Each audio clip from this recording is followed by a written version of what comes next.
No, the channel wasn't hacked. Looks like the webcam reset, though. What is up, everybody? This is Jay, aka MultimediaJay, and let's blur everything and unblur everything because this stupid thing loves to reset itself into its very, very wiggly autofocus. Probably because I closed OBS because there was a last-second hotfix before I went live. That looks good. Let's make sure to set the color temperature to 6500 so I don't get smurfed. I should just get a real light setup in order to work with that kind of stuff. 5:51 at the Geek House, 2:51 on the West Coast. Yeah, things are going to be changing, and I may very well never get a concurrent viewer on a stream ever again. So let's focus on the where'd he go? He disappeared. Yeah, he went to day shift. That's what happened. All right, we do have a new subscriber, if they're still around, and my little World of the Nerd couple resurgence didn't scare them away. Roger, 10-4. Truckers are rolling this morning. Nigel, thank you for the YouTube sub. Well, folks, the late night component of these lounge streams is officially over. It is 5:52 p.m. at the Geek House, and we're going live in what is pretty representative of what's going to happen. There might be some neighborhood noise, depending on what's still going on. It went down to 10 below zero last night here in Connecticut. Not necessarily like Mount Washington, which was 40-something below with a wind chill of 100 below. But Mount Washington is always cold. But yeah, it's higher than most. It's the highest peak in the Northeast. There's a lot of extra wind up there, so it's always cold on Mount Washington. So you want to go up there in the summer when it'll be somewhat tolerable if you visit New England and go to New Hampshire. No freaking energy because I am on my way to having no freaking sleep schedule. Let's play something so I don't nod off. What the hell is this? This is a Vibe Track song that I'm not as familiar with. Let's listen to this. Jack this up for a bit.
Put it down to 15 and let's get a proper lounge stream going here.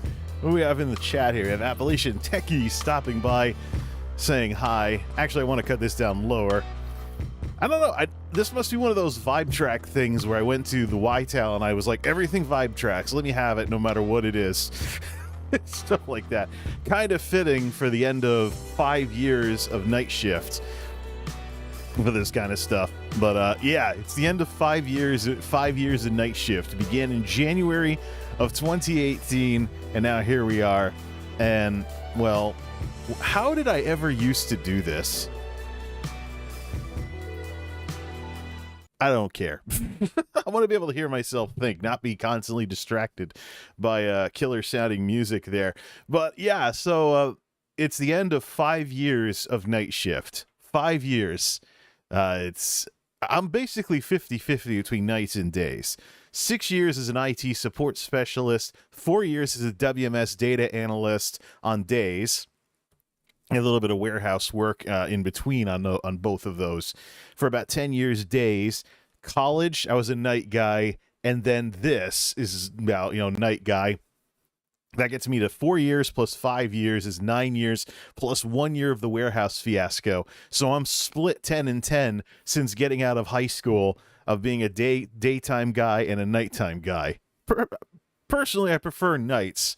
It's great having the peace and quiet. If you have the right setup for it, it's great having the peace and quiet, being able to work on YouTube videos or just enjoy some peace and quiet without someone's kids screaming outside or some hillbillies testing their latest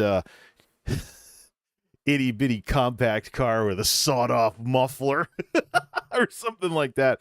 You just had some moron do a burnout and lose control of his car and go fishtailing into someone's house a while ago. So out here in the woods, sometimes people get a little too bored. Today, though, if there is some neighborhood noise, it's because nobody in this neighborhood is starting their car without idling it for a bit to warm it up. Even though newer cars, once the computer brings down the RPMs, your engine's pretty much warmed up in about 20 to 40 seconds.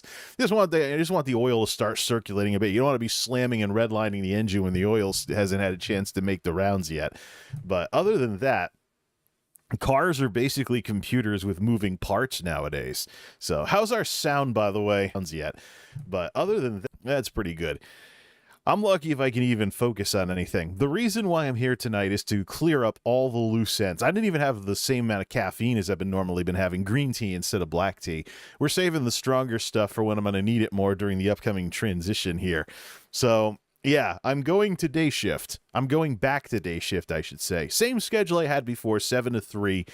Be getting up around 4:30 in the morning. Probably be getting tired around 8 o'clock at night. Quite a departure from what I've been doing, probably more subject to neighborhood noise, but as it stands, my only night shift option is closer to third shift than what I've been doing.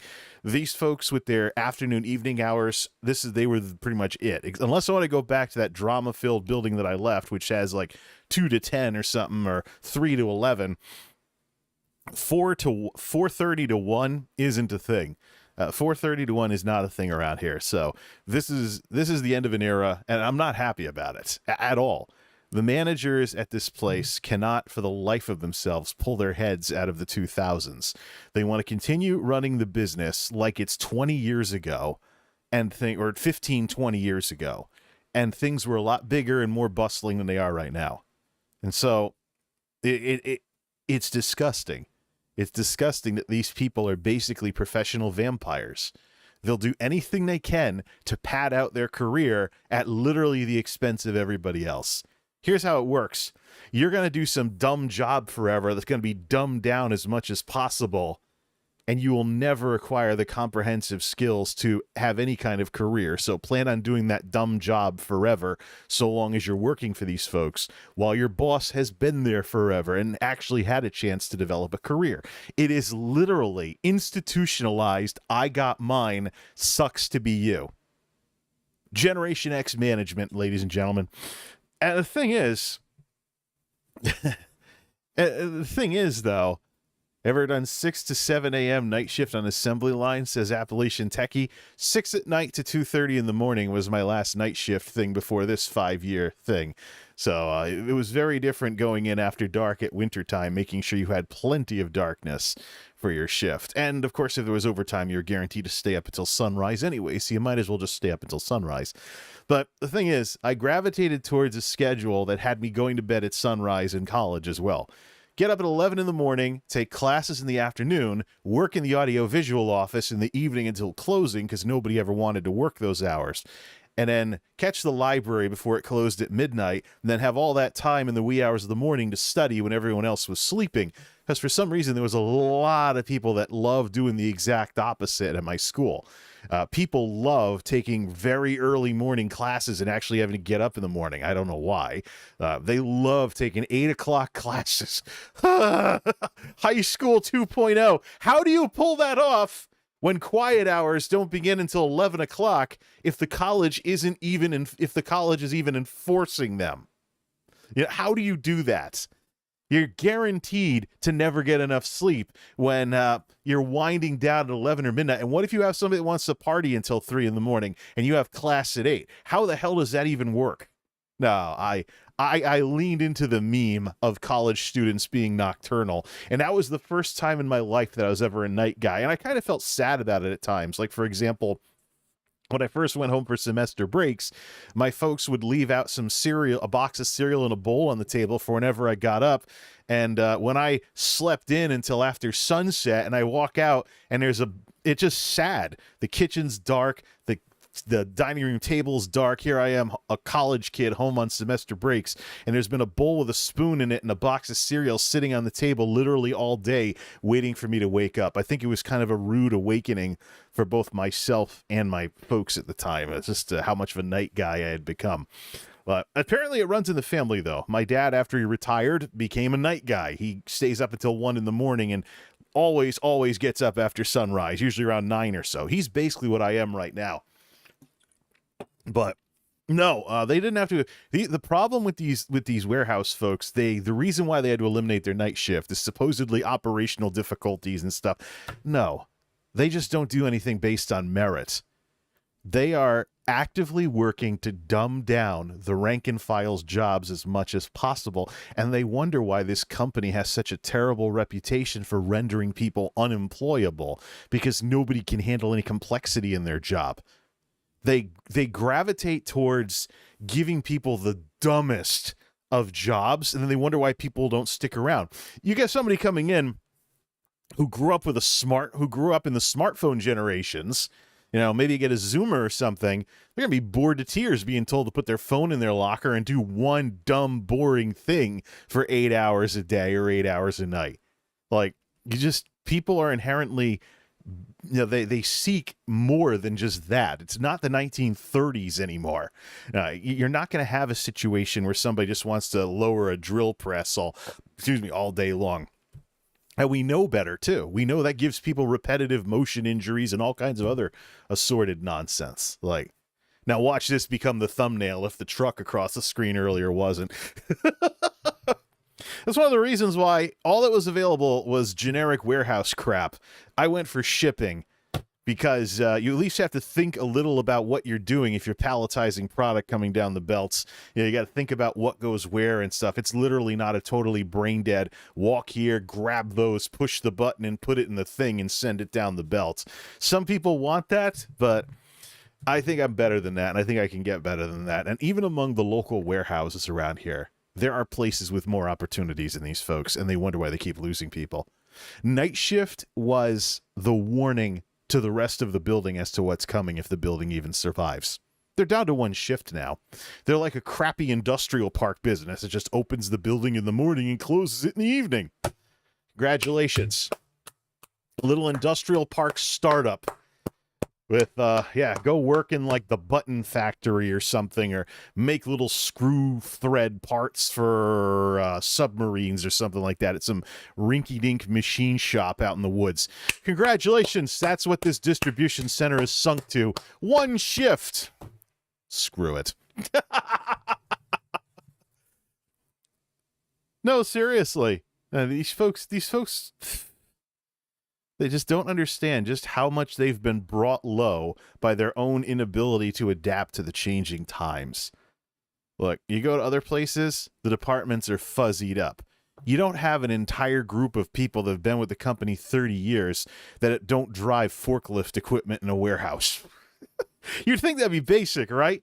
You work in a warehouse, you're going to have to deal with boxes, learn how to use a box cutter, and drive a forklift, right? Seems almost stereotypical, but there is an entire group of people that have never done anything with equipment and don't want to do anything with equipment. And these folks, they would rather have an inflexible workforce that forces them to eliminate shifts and differentials, by the way. So they would rather, they also are getting outbid by other places around here too. You could work somewhere, make more money, get a bigger differential. There's better options available than what these folks offered. So, no, it's pure It's pure professional vampirism. Box Cutters is my favorite, says Dan. Yeah, well, you go back to the 2018. I got a playlist of everything in chronological order. I still owe you folks one from 2020 for 2022. Oh, the heater's clunking. Good. Glad it's still working. It was 10 below last night, so we're playing a little catch up here. It'll be 50 degrees again by Monday, so we'll be back to the La Nina winter probably around lunchtime tomorrow, and then I'll go see what it takes to get the car going again so I can move on with things. But it went down to 10 below last night with a bunch of freaky winds and stuff, so I was like, you know what? Get all the stuff that I'd normally get done on a Friday, Saturday, done on Thursday. Don't bother with the car while it's super cold out. We'll just get it going again when it warms back up. No sense putting the stress on the motor trying to get it going if I don't absolutely have to. But sound like, I'm dealing with a carburetor here. I'm dealing with a freaking computer on wheels. It's a Ford Focus. I don't have like a custom exhaust that runs colder than, or anything along those lines. I don't even have a sawed-off muffler. It's like, unlike these kids in these neighborhoods that think they're fast in their little plastic Plymouth Neon's a little outdated these days. What's the blippo little itty bitty bubble cars they have nowadays? Not even the smart cars. Those aren't really a thing anymore. Like normal size or something, like Ford Fiesta or something. Like, oh wow, you have a Ford Fiesta with no exhaust and you think it's fast just because you sawed off the muffler and it's loud now. Ooh. Yeah, you got some people, and I know they're going 25 miles an hour because this is a small town roads. You go much faster, you're going to take out someone's porch or something. It's not a drag strip, but give people enough drinks or enough whatever, and they'll think it is. And they'll be like, oh, yeah, my car's awesome. Oh, that's motorcycle stuff. Oh, yeah, my car's awesome. And they're going like 20 miles an hour out there. They're just driving in low gear just to make more noise. Kids. I can't laugh too much, though. There was a guy in my high school who had a Geo Metro, and somehow he found a way to do a burnout with that thing. Geo Metro, little bitty cracker box car. Teeny tiny, probably 3-cylinder engine in the front. He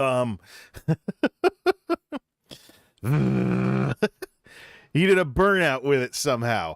It was really high pitched and sounded completely weird because you just look it up on Wikipedia or something. Geo Metros, itty bitty tires. It's like you almost put wheelbarrow wheels on that stupid thing. I bet someone did a mod where they did, just for the hell of it. Like, if you have a Power Wheels car when you're 6 years old, and by the time you're 16, Geo Metro would probably be a decent sized upgrade. But somehow somebody in my school, and he was a fat guy too, so he put more weight on the car. I don't know how he pulled this off with the itty bitty motor in that thing. There is a fat guy in my high school who found a way to do burnouts in a Geo Metro. So I can't make fun of this. My generation had that stuff too.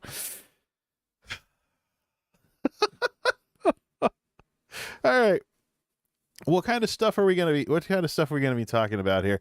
We're going to be clearing the board of literally everything that's been piling up as we've been getting ready to go back to days.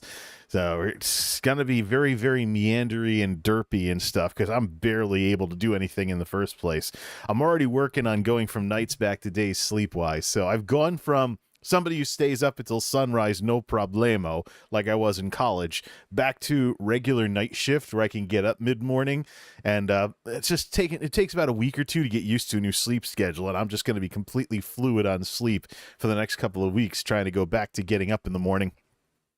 I'm at the point now where last night I went and last night, basically what happened was I set up my, I started getting tired at like 1, 2 in the morning, and I was like, no fighting it, go to sleep. Went to sleep in the middle of Vendalia's stream before Tyranny raided Vendalia, actually. So, understandable. V's a chill streamer, after all. And I'm kind of ending my involvement with her fan base, because she's going to be completely the wrong time zone, unless I want to watch a chill streamer when I'm trying to get up in the morning and she's going late. She usually streams until sunrise, which is roughly the time I would have gone to bed. So I might catch the end of the stream at 4:30 in the morning and be like, "Hey, remember me?" But I don't know. Tyranny will actually start in the evening, my time, so I might actually be able to catch the beginning of her streams. But overall, on my days off or weekends or whatever, we're probably looking at daytime streamers for me, like Lucky Ghost or Deltia's Gaming for ESO and stuff like that. It's gonna be a total change of what's going on here. I might catch some evening streamers, maybe some EU people as well. So it's a total like sweep the board of Twitch for me as far as changing everything up and everything goes. Which, I mean, Twitch is in decline anyway. So on a good day, they hit 2.5 million concurrents site-wide worldwide. So on average, so Twitch is in decline anyways, and people are waking up a little at a time. It's the unfortunate reality that people are blaming Twitch for problems with live streaming itself. Twitch is not the problem, folks. Twitch does a lot of stupid stuff, but a lot of the problems that people have, like no discoverability, it's the direct result of live streaming itself. Think about, for example, I mean, who's been stopping by these streams on YouTube? People who know me from videos. Why does that happen? Because why does that happen? I could get short form into the mix and get some folks stopping by the streams to say hi from short form. But you know what keeps happening in my chat that's been happening since I've been streaming on YouTube? You know what keeps happening? People stop by for a couple of minutes and they say, "Hey, Jay, I loved your Delosaurus video." And I'm like, "Why don't you like the streams?" Because I'm an idiot. And I don't understand how this all works yet. Well, guess what? The live events need to be something special. The people that have made live events into something big are the anomalies, and a huge one at that. All you have to do is think about what would it look like offline if you acted like your typical zero-viewer Twitch streamer playing games on the internet, hoping people will stop by and watch them. Now, you have to think about that for a second. What does that look like in the offline world? It looks like you walking up to a total stranger and saying, "Hey, person I don't know, come watch me play Call of Duty for 6 hours and give me money." How stupid does that sound? No. What you do is you actually have some social skills. You go up to them, you introduce yourself to them. Maybe you talk to them for a little. You know, and if they're friends and if they seem like they want to be friends and stuff, you develop things from there. But you don't walk up to somebody and cold invite them to hang out with you for like 6 hours. It's like, that's just weird. And yet there's people out there that want things to work that way. They're like, "Oh, I show up, I push go live. Here I am on Twitch," along with literally everybody else doing the exact same thing. Maybe even making a lot of the same mistakes too. Like if I don't properly mic myself and you hear my super clicky Corsair, no, my super clicky Cherry MX Blue keyboard, like so many people think they're gamers because they have loud ass mechanical keyboards. I'm a gamer because I have a mechanical keyboard. Oh, wow. You literally cannot fully immerse yourself in the game because your keyboard is constantly making noise unless you jack the living daylights out of the volume. Wow. PC gamer, baby. Yeah, you're constantly hearing a bazillion clicks and clacks while you play your games. You know what? You know what's really sad? Poke around Amazon. There are rubber O-ring kits for mechanical keyboards, the point of which is to make your keyboard softer if you have clicky loud switches. So that way the key's not smacking against the bottom, it's hitting something rubber. So congratulations. You've reinvented rubber domes. The whole point of getting a mechanical keyboard was to get away from pushing a button against something rubber, and now you're recreating that because your freaking keyboard is too loud. Congratulations. What did you spend all that money for, dumbass? What do we got going on in the chat here? It's nice to see folks showing up because I'm actually streaming at a decent hour. Get used to it. I'm only going to get more and more energy as I get more and more used to being a daytime guy again. I don't know if we'll ever see Logan again because he's West Coast and it's 2:15 in the afternoon there. So let's see what we got here coming in. Box cutters are my favorite, says Dan. We mentioned that earlier. The industry you're in, says Appalachian Techie. Dan says totally mute my Model M. Model M, IBM, those classic IBM keyboards, those are a buckling spring keyboard. Did anybody trip the auto mod? I thought I saw buttons up there, but it's just Stream Elements' robot. No, that's a buckling spring keyboard. That's something else entirely. I'm talking like the Cherry MX stuff. Look, I went with brown switches. No, it's like buying a lanyard for what is this? Appalachian Techie. What do you think of the new crop of kids entering the workforce who can't go more than 5 minutes without looking at their phones? They're smartening up. Flip phones are making a comeback. There's Zoomers that are going out there buying flip phones because they're sick and tired of the internet being in their pocket and all the baggage that comes with that. They might have even had, sadly, millennial parents like my age who told them they needed smartphones so they could know where they were. But people are actually waking up. People are actually waking up to the fact that, no, your entire life doesn't need to be on the internet. You don't need to have social media posts about literally everything you do. And it's all it's going to do is just flood everything and desensitize everything. Just like what happened to gaming videos on YouTube in the 2010s. People use gaming videos as filler material to make videos when they otherwise wouldn't have videos. Next thing you know, people aren't watching real gaming videos because they get desensitized to the stimuli because every freaking commentator out there is tacking their audio onto completely unrelated gaming footage. Well, that's how you ruin a genre for gamers like me who want to be known for gaming commentaries and stuff like that.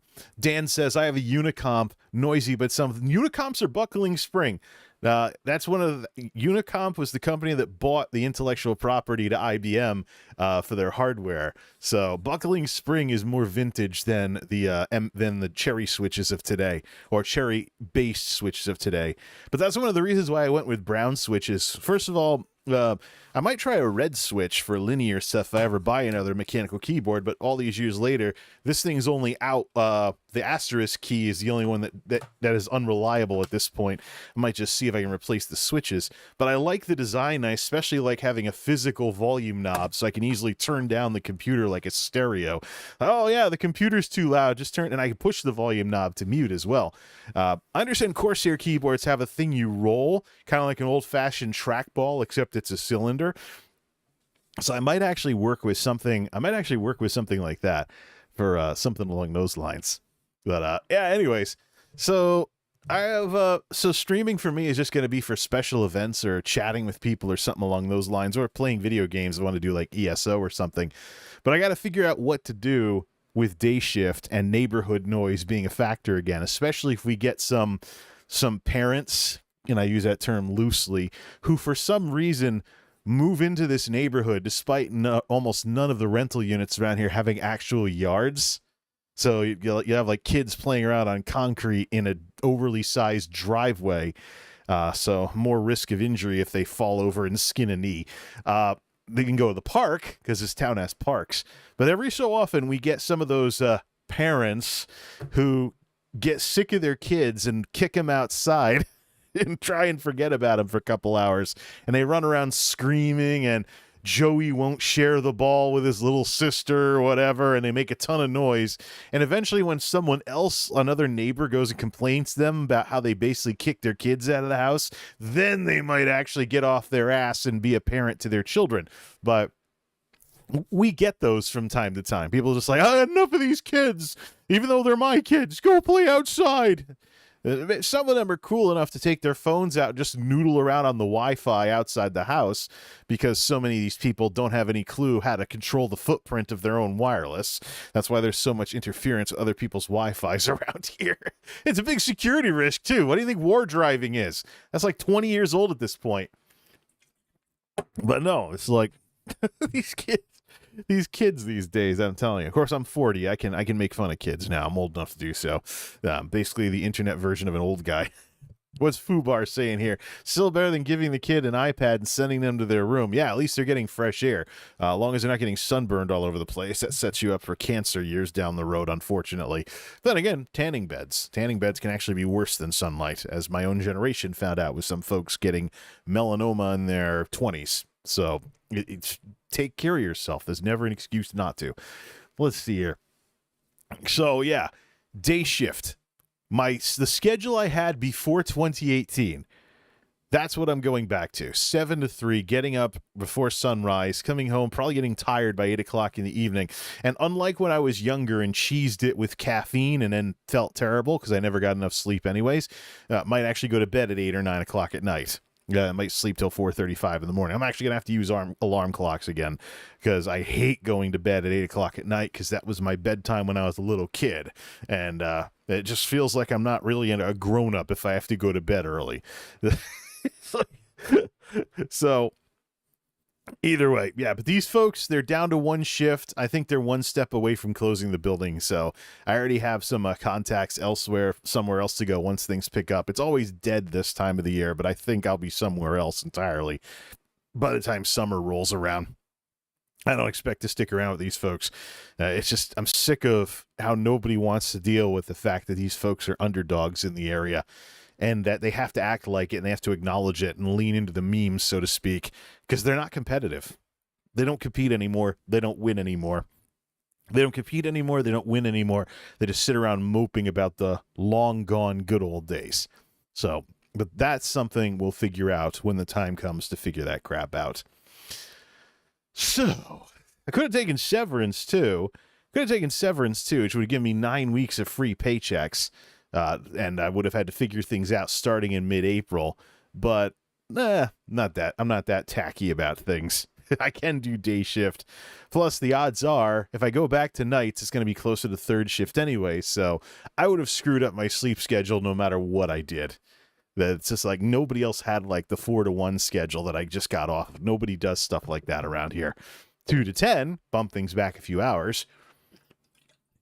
I don't know. I think it might be fun to reprise being a guy who can actually go out to community events in the evening and relax in the backyard when it's warmer out and enjoy a sunset before going to bed. You know, feel like a normal person again for the first time in years. And another element of this, too, is that night shift, every time I've done it, has been an acquired taste. I mentioned earlier how I felt bad that first semester break at college when my folks found out the hard way that I was a night guy. My folks, so I felt bad about that. Then, of course, when I first went to nights, I felt like I lost something with having to figure everything out for night shift. Even pre-pandemic, when there was 24-hour Walmart, so I could just stop for groceries at 1 in the morning and have the store to myself on the way home from work. So they haven't gone back to that, although they've rolled back a lot of the protections in the stores since then. And stuff along those lines. The pandemic is a completely different story altogether. Keep an eye on the Orthrus variant that's tearing up the UK right now. But I don't know if Orthrus is really any worse than XBB 1.5. When it gets to the United States, I don't know if it's going to go anywhere. XBB 1.5 hasn't taken over the country yet. It's mostly an eastern seaboard thing still. You think it would have made its way. It's slowly increasing in other parts of the country, but it's not the giant destroy the world variant that some people thought it was back in December. It's not another Omicron. So that's what's happening too. The virus is evolving in the same direction in different parts of the world, and it's being given different names depending on that. So it's might be time to reconsider some of that stuff. But it didn't. XBB 1.5 is largely a northeast and eastern seaboard thing. It hasn't really swept the country like a lot of folks thought it would. So either way, but yeah, night shift. So long. Went there about 5 years ago, and I was looking back at YouTube videos from 2018. It took me a while to actually get a sleep schedule going again to the tune of months. So I'm keeping my options open. Don't know if I'll be doing much, if any, streaming or what videos I'll accomplish. Might want to try some YouTube shorts. I got some ideas for those. But then I guess the big thing we got to talk about is the Plotagon cartoons. The heck happened there? I had some folks that thought my channel got hacked. That is absolutely not the case. That is absolutely not the case. We have so much stuff to go over. How are we ever going to get over it all, or get through it all? So for those that are wondering what the deal was, let me load up the World of the Nerd Couple playlist here and explain just what the hell happened. So what happened was, see, Invisalign, yay! I want to see the playlist though. I don't want to see any of the videos. And close the left panel, link up browser mode to Firefox. Remember those here. I remember those cartoons. I wish the voice emoted more because the sound was so robotic. Yep, this is the Plotagon of 5 years ago. This is the Plotagon of 5 years ago when there was only one voice and it made the guys all sound like a whiny nasal doctor type.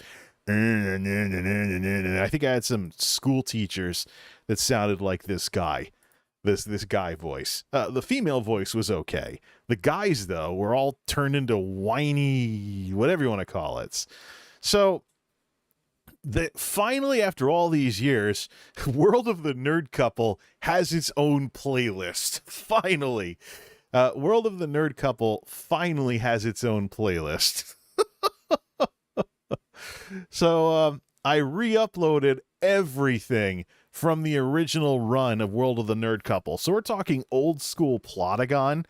So this is before they signed the deal with Acapella Group and expanded the voice catalogs and then contracted them back down to 2 voices, which were the ones used in this Nerds Return thing.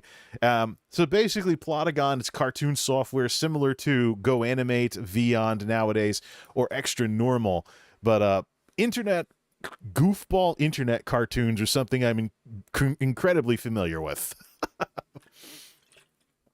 We're talking about, and let's see, why don't we just get some music going here, just to have something going in the background.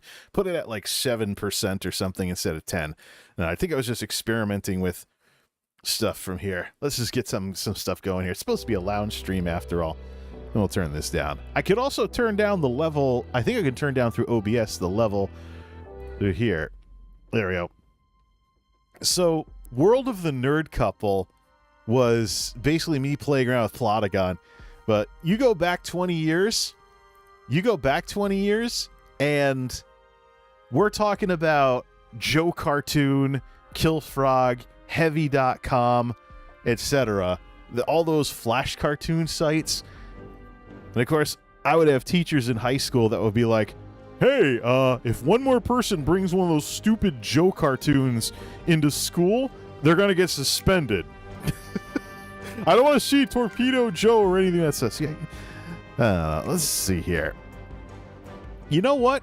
I'm sick and tired of not being able to play music because it just distracts so much. I mean, the problem is I have it playing through the same channel as the regular audio, so I can't really turn it off. But I'll just leave it at this for now. Or we could just do stream beats. Or we could also do, I think it's the dynamic range. We could put it down to like 35% and then turn up what goes through the mixer. So we can bring it up to like 15% like this and have it not have as much dynamic stuff going on. So, or I could put more mellow stuff through like jazz instead of this stuff. Actually, that is what I used to do, wasn't it? Either way. World of the Nerd Couple was essentially me fooling around with Plotagon. We started out with, of course, those Flash cartoon sites like Joe Cartoon and stuff like that back in the day. Then it went over to Extra Normal. There are Extra Normal cartoons all over the place. Usually satires of something, maybe workplace satires or religious satires or something like that. But yeah, there were cartoons all around YouTube back around 2010 or so. Then it evolved into this knockoffs of Family Guy and Caillou on Go Animate, and then Plotagon was made more for people that just wanted to be able to type a script. Matter of fact, if you go to create a character in Plotagon, it looks like The Sims when you're like setting their clothes and other stuff. It seriously reminds me of making a Sims character. So Plotagon has a bit of a problem, though, where it's heavily limited, and it is very heavily restricted to dialogue. There isn't as much options for animation as there is in something like Go Animate. So no matter what you do, the end result is probably going to look like a digital soap opera. For those of you, I don't know how young some of you folks are. You might be familiar with The Young and the Restless, because that show's still on the air. But when I was growing up, soap operas basically ran TV, daytime TV, after all the shows everyone watched at lunch. Let me see if it's still around. I think you can actually watch The Young and the Restless on the internet. It's been going since 1973. 50 seasons. Holy crap. And it's available. Oh, CBS has a playback of like the most recent stuff. But if I had sitters when I was growing up that they always had to watch their stories. I gotta watch my stories. Turn off the Nintendo. I gotta watch my stories. So I was like, I grew up with soaps being the show, the annoying show that was the reason why I had to turn the Nintendo off. So I'd have, sitter would always have to watch their shows, their stories, etc. Then I tried watching them when I was bored in the summer, and I only got like two channels, and I was bored on summer vacation. So I was like, what the heck's this crap my sitters always used to watch? I tried getting into it, and I was just cringing the whole time. Then I actually learned about how those shows were made and what they were made for. Dan says, go animate with those Microsoft Sam voices. Yeah. That's another thing, too.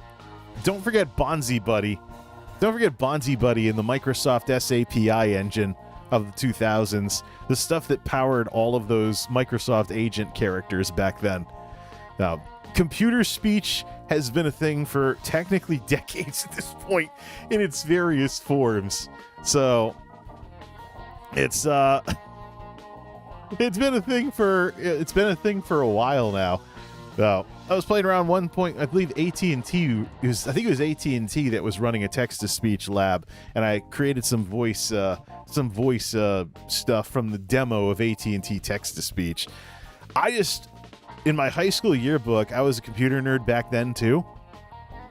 I had somebody that wrote, "You're the only guy I know who talks to his computer. Well, as long as it doesn't talk back," because I do a play-by-play of my computer crashing and stuff like, "Oh crap, Windows blue screened again."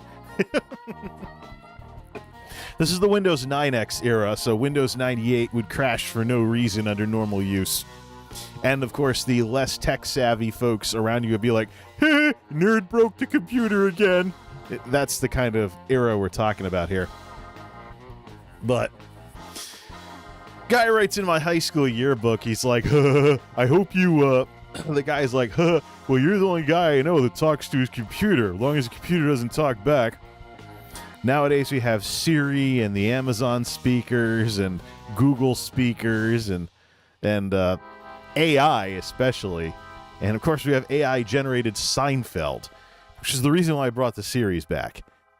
This goofball, cringe, laugh at it and make fun of it cartoon series that's an allegorical satire making fun of a whole bunch of stuff and making fun of soap operas too, by the way, because that's kind of what you create when you use Plotagon, because you don't have very many options otherwise. What's this? Bust a Blockbuster. I gotta put that in my cinematic sounding stuff. Oh, it's got the tick, tick, tick beat like hip hop songs nowadays. So, I never took this too seriously. I tried to make a serious story for it, but there's just been so many people over the years that just took this way too seriously and thought that this is what I wanted my channel to be known for. I'm just playing around with a freaking cartoon program. That's it. You really expect someone like me, as experimental as I am, how I'm always tinkering with stuff? If I have a computer, I'm probably tinkering with it. If I'm playing a video game, I'm probably tinkering with it. When I was a kid playing Nintendo, I got a Game Genie. I made custom codes. I played with a code in Nintendo World Cup, a soccer game on the NES, that made the players afraid of the soccer ball whenever the ball was in the air. If you passed the ball, everybody would run away from it. Poppas, Poppas, on the Nintendo Game Genie. If you play with the original hardware, or if your emulator supports Game Genie codes. I've been the guy that wanted to know how things work for decades. Expect things to get experimental on this channel from time to time. You can safely wonder if I've been replaced with a robot otherwise. Greetings. Welcome to the MultimediaJay channel. I'm making the same videos as everybody else. So that's what this was. It was kind of a satire of sorts. Pseudo-fictional, some inspiration from real life crap I was dealing with at the time. Mostly corporate garbage and stuff going on with technology. That's what this was. A giant allegorical satire Some of the characters are inspired by people I was working with at the time. And this was a common use for internet cartoon software of various types, including Extra Normal. Extra Normal was used to satirize pretty much everything in the early 2010s. The thing is, there's still an app for it out there. I thought Extra Normal went out of business or something. Go Animate got bought out by a company, and it's now called Vyond. And I looked at the sample animations for Go Animate. There are entire infotainment YouTube channels now that run off of Vyond software. I can tell by the cartoons and the animations. So, think like, what's one of them? Not Alternate History Hub, but there's a channel, the Infographics Show. That's right. The Infographics Show, I can tell, is using something like that because the sample assets for Vyond are very similar to one of their videos. So, this is one of the reasons why I don't go too overboard with these cartoons, because I know that it's like RPG Maker all over again. If you ever played RPG Maker games and everybody winds up with the same sprites, the same background music, the same everything else. It's kind of the situation here. As much as I try to put some personality into these nerd characters and their corporate characters that they share the stage with, everybody else's Plotagon cartoons were using the same voice engines, so you can point and click and change hairstyles and stuff. But for the most part, Plotagon has always been very, very restricted compared to something like Go Animate. So in the case of this scene with the two nerds sitting on the couch, you can only put them on the couch, and they have to talk to each other. That's why, Plotagon lends itself to kind of like a soap opera. Because if you go watch some soaps that are still on the air, like The Young and the Restless, you'll find a lot of the scenes are people on sets talking to each other. And they're, like, getting dramatic with each other, and it violates one of the core rules of making videos. Show it, don't say it. But the problem is soap operas were low budget. They were meant to just fill an otherwise useless time slot in the early afternoons. Because up until lunchtime, you had morning stuff, you had news, you had kids shows, things like that. But historically, early afternoon was terrible for ad revenue. So to fill the time, the reason why they're called soap operas is big companies that made soap actually helped out with the funding to fill in that spot so it wouldn't be dead air in the middle of the broadcast day. But soaps were traditionally not all that great in terms of, you won't see a lot of special effects or anything.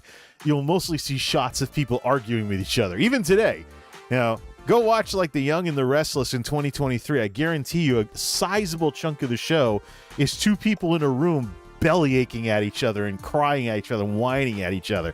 Like, why didn't you tell me blah, blah, blah is plotting against me? It's like the old version of high school gossip. Like, and that's the format. It was never meant to be very high budget. It's not going to produce the next A-grade blockbuster or anything.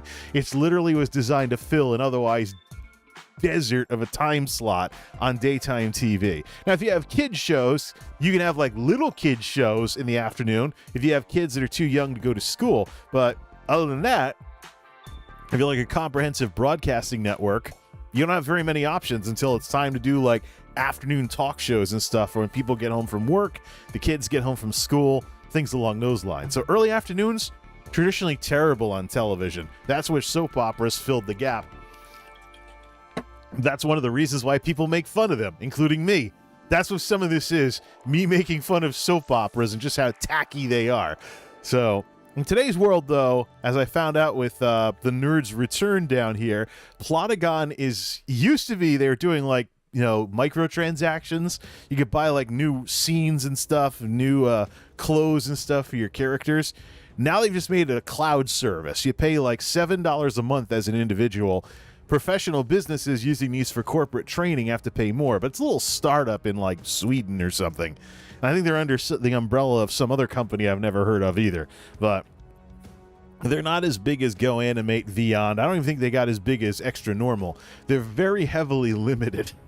So it will be cheesy, it will be cringy, it will be cheesy, it will be cringy, it will be something to not take all that seriously, and heck, laugh at the cartoon as much as you laugh at anything that these people are doing in these scenes.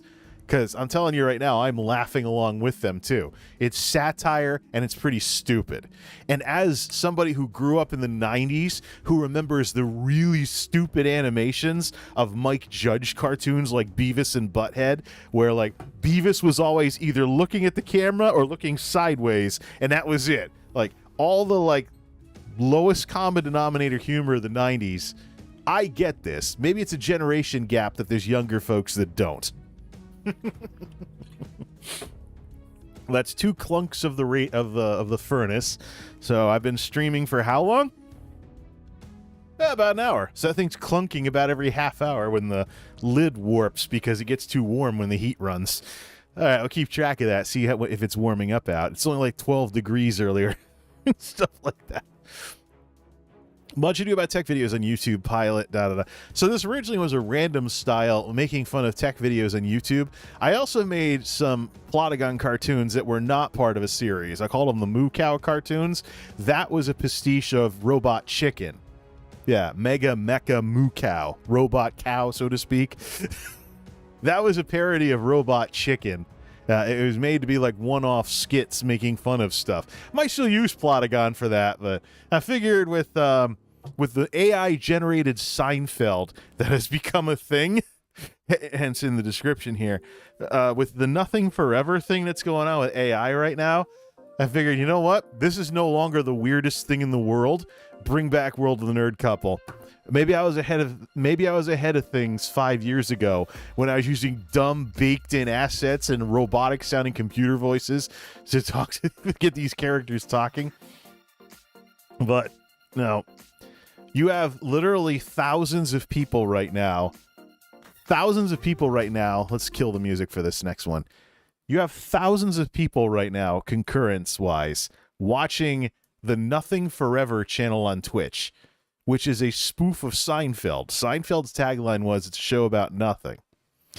What's interesting is if I open up a neutral browser, let me open up Microsoft Edge, twitch.tv. I'm probably going to, shut up, Microsoft. I don't want to make it my default browser. Shut up. I'm logged in on this. Boo.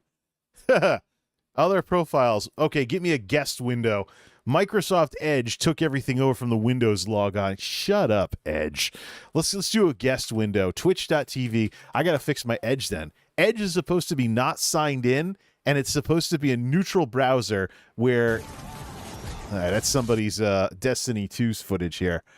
I got Twitch on here right now in a guest window, which is about as neutral browser as it gets. Setup that doesn't save any... setup that doesn't save anything. Now... what's this here? Dan says, I heard they even have VTubers who are AI. I find it cool, I guess. VTubers is something... VTubers kind of introduce thumbnail elements to Twitch. When they have the huge avatars that take up 2/3 of the screen, it makes it kind of look like a YouTube thumbnail. So, not fooling me on that one. All right, so World of the Nerd Couple. Let's change our browser over to the guest window in Microsoft Edge. Here is what Twitch looks like if you're not signed in. Look who they're recommending, and look what's on the screen.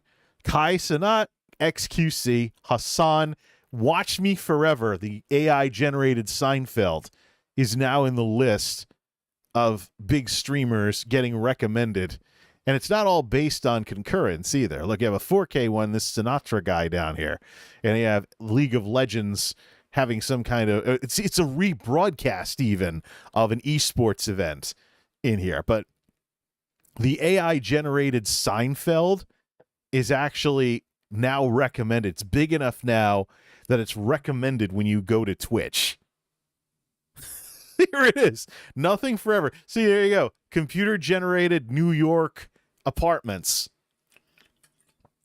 Right there. Can we get some audio of this? They actually have a website now, nothingforever.com.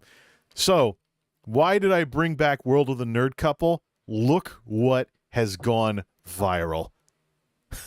Close this. Neutral browser. It's really soft. Is that making it through? There you go. Wow, this place really isn't as glamorous as I thought it would be. I'm glad I wore my sweatshirt. It's probably for the best we don't have an audience. Looks like a PlayStation 1 game. I must say, though, it's not as bad as I thought. Look at all the chat, I too. never thought I'd hear you say that. And if someone uses the microwave, they all It's go, actually kind of fun. like they didn't even know what a It's 90s amazing, microwave we have looked so much at. fun without looked an like. audience. This is all generated by This is all generated by AI. I mean, at least we get free Looks like a chips. PlayStation 1 game, so they That's have even true, the but I graphics thought we'd get a generated too. standing ovation. Well, next time, I guess. Until then, Voice we'll engines, just of have to course. live off the free snacks. Is there another transition scene coming up? Microsoft Edge is at full volume. Yeah, the music's generated, the AI's the graphics generated, the voice is generated, and machine learning is kind of generating Yes, this all it's on the true. fly. I'm so excited to see all of the amazing things there. How about you? Are you planning? It's enough of that. That's what's going viral over on Twitch. So that is why I decided to bring back World of the Nerd Couple. Messing around in Plotagon is no longer the most random thing you can do on here. Oh, yeah, here, about an hour in. Yeah, let's get up and stretch for a bit, refill drinks, and we'll talk about some more stuff when we get back. This is my last night of my last weekend as a night shift guy. The way it's going to work is I have the last week of night shift scheduled off, and I'll call corporate if the manager tries to suddenly decide he doesn't want to give me that week off because I already submitted the paperwork days ago. So the idea here is we got this coming week is my last week on night shift, and afterwards we immediately get to work on becoming a day shift person again. So whenever I get tired, if it's in the night or so, go to sleep, and whenever I wake up, no matter if it's mid-morning or so, get up until I can do it early morning. Just keep at it. I'll probably be super tired. I will probably be super tired. I don't know when I'll have a sleep schedule or any real energy again, but my first priority is not falling over when I go back to days. So this is it. This is it. The only reason I even stay up anywhere near as late as I used to now is because of caffeine. That's it. And today I had green tea instead of black tea, so it's actually less caffeine. So I'm sleeping in to get up at the time I used to get up at the normal way. And we're just going to keep dialing it back until I'm back to where I was 5 years ago. Of course, if I get an opportunity to go to like night shift IT somewhere and go in the middle of the night, I'll just spin it all around again, and somewhere along the line I will end up back to having an actual schedule again, and then we'll get the energy back and proceed from there. But this is it. This is it. This whole 5-year thing, night shift for 5 years, staying up till sunrise. This is it. This is the last night. This is the end of it. After this, I'm only getting the sleep I'm going to be getting to get through work until that's done, and then all bets are off. Everything goes completely random until the dust settles. So yeah, there's going to be a lot coming up, hence the stream tonight.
Managed to get that done in one song. That's different. Let's do some music going again, and let's play catch up on some of the stuff that's been going on over on Twitter. There's a big reason. So we talked about how I'm going to day shift, so things are already more in motion when it comes to the transition, and I'm already tired as a result of it. So here's the other part of all of that. Because I've just been going to sleep whenever I get tired at night, which has been earlier and earlier as I've been working on all of this stuff, whenever I've had situations like what happened with the stream scheme guy, for example, whenever I've had situations like that, I just haven't bothered. So that plus a little bit of overtime with these folks as they continue to struggle to make the transition to day shift, which they're going to struggle more even afterwards. That's another story altogether. So people are wondering when I would come on here and talk about what happened with LJM, aka Stream Scheme Guy. Well, let's get to it. Let's talk about it. First order of business, though, although he goes by LJM as a content creator, I'm absolutely not going to call him that. I'm going to call him Stream Scheme Guy because, well, let's just say link up to Chrome. There's a very specific reason why I'm not going to call him that. I don't want people to think I'm the umpteenth person to rant about laughing, joking numbnuts. So I did a big hashtaggy type thing with this guy because he's a great example of how just because Twitch streamers come over to YouTube doesn't mean they stop being Twitch streamers. They can still be thin-skinned as all heck. They can still start drama. They can still be hypersensitive to criticism. They can very easily still be the wart of my online experience. Sad. As I was quite sharply reminded of with this guy. We're not going to show any of his stuff on the screen to try and minimize any algorithmic support of his channel, because we know YouTube runs deep scanners and stuff like that. But I made sure to put this under hashtag stream scheme because a lot of people on Twitter who start crap forget that hashtags are about topics. It's one of the most overlooked things. If you have some kind of criticism or whatnot, use a hashtag, don't at them. It's technically using Twitter correctly because hashtags are for topics. So if you're talking about somebody and what they do, you can hashtag them instead of adding them, and it's perfectly logical. But it's overlooked so many times that anybody who looks up the hashtag of somebody instead of the at name, they might find stuff there. So what happened was, this is something I ran into because of Rebecca MC, who said all kinds of nice things about one of his videos. And I was actually somebody who was a big fan of his videos too, as he seemed to acknowledge YouTube streaming versus Twitch streaming properly instead of being wishy-washy towards Twitch. Problem is, this guy was so thin-skinned, he couldn't handle a little bit of criticism because I disagreed with him about Twitch having algorithms. That's it. I agreed with 80-85% of his video. Because I disagreed with him about the whole Twitch algorithms thing, ban blocked everywhere. Banned on YouTube, which is a shadow ban. Blocked on Twitter on both his LJM account and his Stream Scheme account. And just everywhere. This guy flipped out about my disagreement with him more than anybody else that I've dealt with in the past couple of years, which is sad for a YouTuber with hundreds of thousands of subscribers. Maybe this might be part of the reason why he gets a tiny, tiny sliver of that audience for regular views on his videos. Either way, let's recap everything and let's demonstrate just why you really need to be able to handle differing opinions on the internet with a public-facing thing like this. Now, it's one thing to ban trolls. It's another thing to ban fans. You better have a darn good reason for banning a fan, and you better know their fan. You better be not so clueless enough to understand that someone's a fan of your work in the first place before you red button them, especially over a disagreement over a detail like this. Here's what I said. I said Twitch has algorithm. So he made a video, and I saved the cue point of when he says that Twitch doesn't really have the algorithms that YouTube has. But that's not to say Twitch doesn't have algorithms anymore. The Twitch of a year or two ago would have been the Kingmaker system where everything was based on concurrence. But I can tell you, there are large streamers who are getting upset because they no longer coast on top of all the directories because they have the most viewers. And they won't, at the same time, they're not going to get the most viewers anymore because critical mass doesn't automatically put you at the top of a category anymore. So you don't get to rest on your laurels like you used to a year or two ago. Huge, huge difference on Twitch. Twitch is lacking in technology, but not that much. I'm actually willing to acknowledge Twitch's attempts to fix their technological problems, because once they fix the technological problems, they're going to run into format problems. Because they doubled down so much on live streaming, they will be limited by their obsession with live streaming, because live streaming inherently is limited. Here's a great example. Suppose you want to be a game streamer like so many people have been. You decide to start streaming video games. Well, let's open Notepad to get lit a bit while having this discussion. There we go. I should actually get a real light, I know. Well, let's suppose you go... Thanks, Amazon. Let us suppose that you decide... brighten up a bit. Let us suppose that you decide to be a game streamer like everybody else. What would that look like in the offline world? It would look like you walking up to strangers saying, "Hi, person I don't know. Come watch me play Call of Duty for 6 hours." That's just weird. And who would do it? It's not the way it works. To some extent, you know, the rise of short form to be what it is today and to be emphasized like it is in this decade, the rise of short form is basically a rediscovery of social skills. Somebody who doesn't know you, why not introduce them to what you do via little 1-minute things versus trying to get them to watch like a 20-minute video or a 6-hour gaming stream? But you have people who don't understand how limited Twitch is, that are basically, they want to grow on Twitch, but what that means is they hit go live and never do anything else.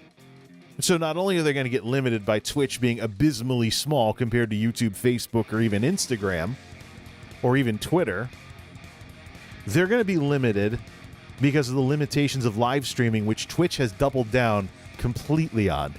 They had the chance to expand into being a more comprehensive platform in the 2010s. They didn't stick with it.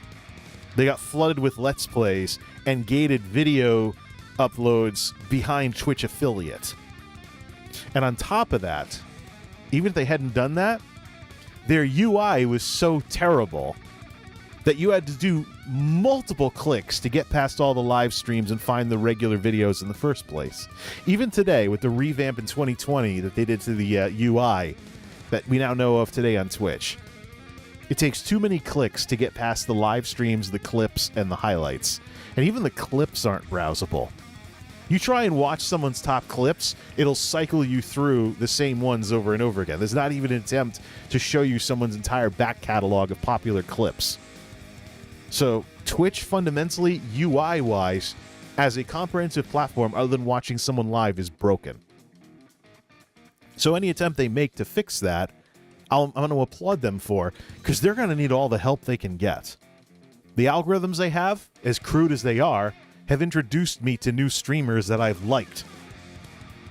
Arissa614, doing chat streams and some game streams EU hours in the evening my time. Looks kind of like Minx, but she's a STEM girl. She's into computer programming. Idle and Cookie, Might not be able to watch her as much, but she streams in the morning, my time, because she's over in Singapore. Chill Streamer, PingTuber, has an avatar of a cookie. I'm over here making fun of VTubers, and I watch someone who's kind of like a VTuber. Friendly and mellow. I'd even say kid-friendly, because she doesn't like people swearing in her chat. Maybe because of the cookie thing, I don't know. But chill streamer in that respect. There's two streamers that I've been introduced to because of the algorithms. There might be some others too. But the best way to think of Twitch is that Twitch is the new Dailymotion. Dailymotion, early 2010s, before they got bought out by Vivendi, Dailymotion was basically the number 2 video site in the world behind YouTube. Technically number 3, but the number 2 in the world was Youku. Now I think they're owned by somebody else. The Chinese answer to YouTube that's behind the Great Firewall of China. So, kind of the PRC version of YouTube that the government rubber stamps, and it's behind the firewall, so to speak. So, of course, I didn't take that seriously. But in terms of the rest of the world beyond the Great Firewall of China, Dailymotion used to be the number 2 video site in the world, but even that was a huge gap. It was a 10-to-1 rule on views over on Dailymotion. Every view you got on Dailymotion was worth 10 views on YouTube. Just the difference in the traffic. Dailymotion, based out of the EU, based out of France, might ban certain things that YouTube doesn't, might be subjected to different laws because they're in the EU. But there were YouTubers making Dailymotion videos as an alternative to YouTube when they were upset at YouTube, or during the adpocalypse, or during the various ways that YouTube hasn't been friendly to smaller creators. There were some other YouTube competitors too that folded in the 2010s. But the steadiest performer was Dailymotion. Before they got bought out by Vivendi, and now they're basically a commercial video portal, the warning sign as to what's going to happen when YouTube goes 100% commercial if they do. So, Vivendi bought Dailymotion, and now it's the home for videos that matter. In other words, their commercial partners get all the views. They don't even have view counters on the videos anymore. Like, I've been watching the decline of Dailymotion for a couple of years now, but in their heyday, they were the number 2 video platform in the world. It was a 10-to-1 ratio there. So the idea was, you would go over to Dailymotion, and if you got 300 views per video on YouTube, you would get 30 views on Dailymotion. People would find you on Dailymotion, but it would be a lot less. That's the way we need to think about Twitch. You want to meet people and grow an audience and stuff? Twitch is fundamentally tiny compared to YouTube, Facebook, Instagram, even Twitter. I can tell you I've run into more people doing retro stuff on Twitter now that Twitter has rolled out algorithms, even before Elon Musk bought them, than I have on Twitch. Twitch has algorithms, but it's a smaller audience overall, so your results are going to be smaller. But what do you think of when you think of growth? Do you reduce your audience down to numbers and don't like the 20 people that watch you now that previously didn't because it wasn't 200 or 2,000 or 20,000 people? You know, do you not consider it success unless you go viral? This is where I go my separate ways from Stream Scheme Guy here. I said Twitch has algorithms, they're crude, but Twitch has been working on them, and I actually discovered new streamers stylistically similar to streamers I've already watched this way. Anything recommended for you, which is everything on Twitch nowadays, including your left panel, falls into this category these days. Sometimes the dog actually does wag the tail. He responds, I don't think it's quite fair or right to compare the crude or minuscule way Twitch works to an algorithm such as YouTube in the way you are here. It's like saying, sure, I might not win the lotto, but I do have a chance technically, and sometimes I win $5. I hate to break it to this guy, but that's how the state lottery actually works here in Connecticut. You win the lottery by winning $5 once in a while. Extremely rarely will you actually win the jackpot. So much that the Powerball is a meme. So what he's doing here, he's basically turning the size difference into a way to not compare the platforms. So I call that out immediately. Don't compare them at all, ever. 140 million MAUs versus 2.5 billion MAUs. Your own logic won't work if the difference in platform sizes means we can't acknowledge Twitch trying to get some technology. Twitch may be the new Dailymotion, but darn people sure like it. So, if the size differences between YouTube and Twitch disqualifies their respective algorithms from being compared, then it disqualifies everything. No, but the problem is, like we just talked about with Dailymotion, there has already been an alternate to YouTube that was much smaller. And you know what? People were using Dailymotion to host videos. They didn't get anywhere near as much channel growth because the audience overall was a lot smaller back in those days, but they still did it. So what this guy was doing with his Twitch streamers are being lied to video, if he didn't pull the video by now, you know, what this guy was doing was essentially dismissing Twitch. So, thing is, though, they do have algorithms, and Twitch is definitely putting in the effort to try and be competitive, but their resources are incredibly limited compared to something like YouTube, YouTube, Twitter, or Instagram. Twitter's a lot smaller than Instagram. Instagram is smaller than Facebook and Facebook or YouTube, but it's a chicken-egg thing. Why is it that the so-called discoverable platforms are discoverable? Discoverable formats. You can meet me one of two ways and get your first impressions and decide whether you want to have more to do with me. Through either a picture, a screenshot from a video game, a 60-second video, versus coming and watching me play ESO for 5 hours. What are you more likely to do as a viewer? I don't think it's platforms. I think it's formats. I think a lot of what makes Twitch get made fun of by people like myself is inherent in the format that they've doubled down on, live streaming. They're in the position they're in because of the formats. I would even say Instagram, with their emphasis on pictures, limits themselves versus what YouTube offers, versus what TikTok offers, versus what Facebook offers if they ever got their act together. I took another look, though, at Stream Scheme's channel. It was founded in 2019, long after Dailymotion was playing this role.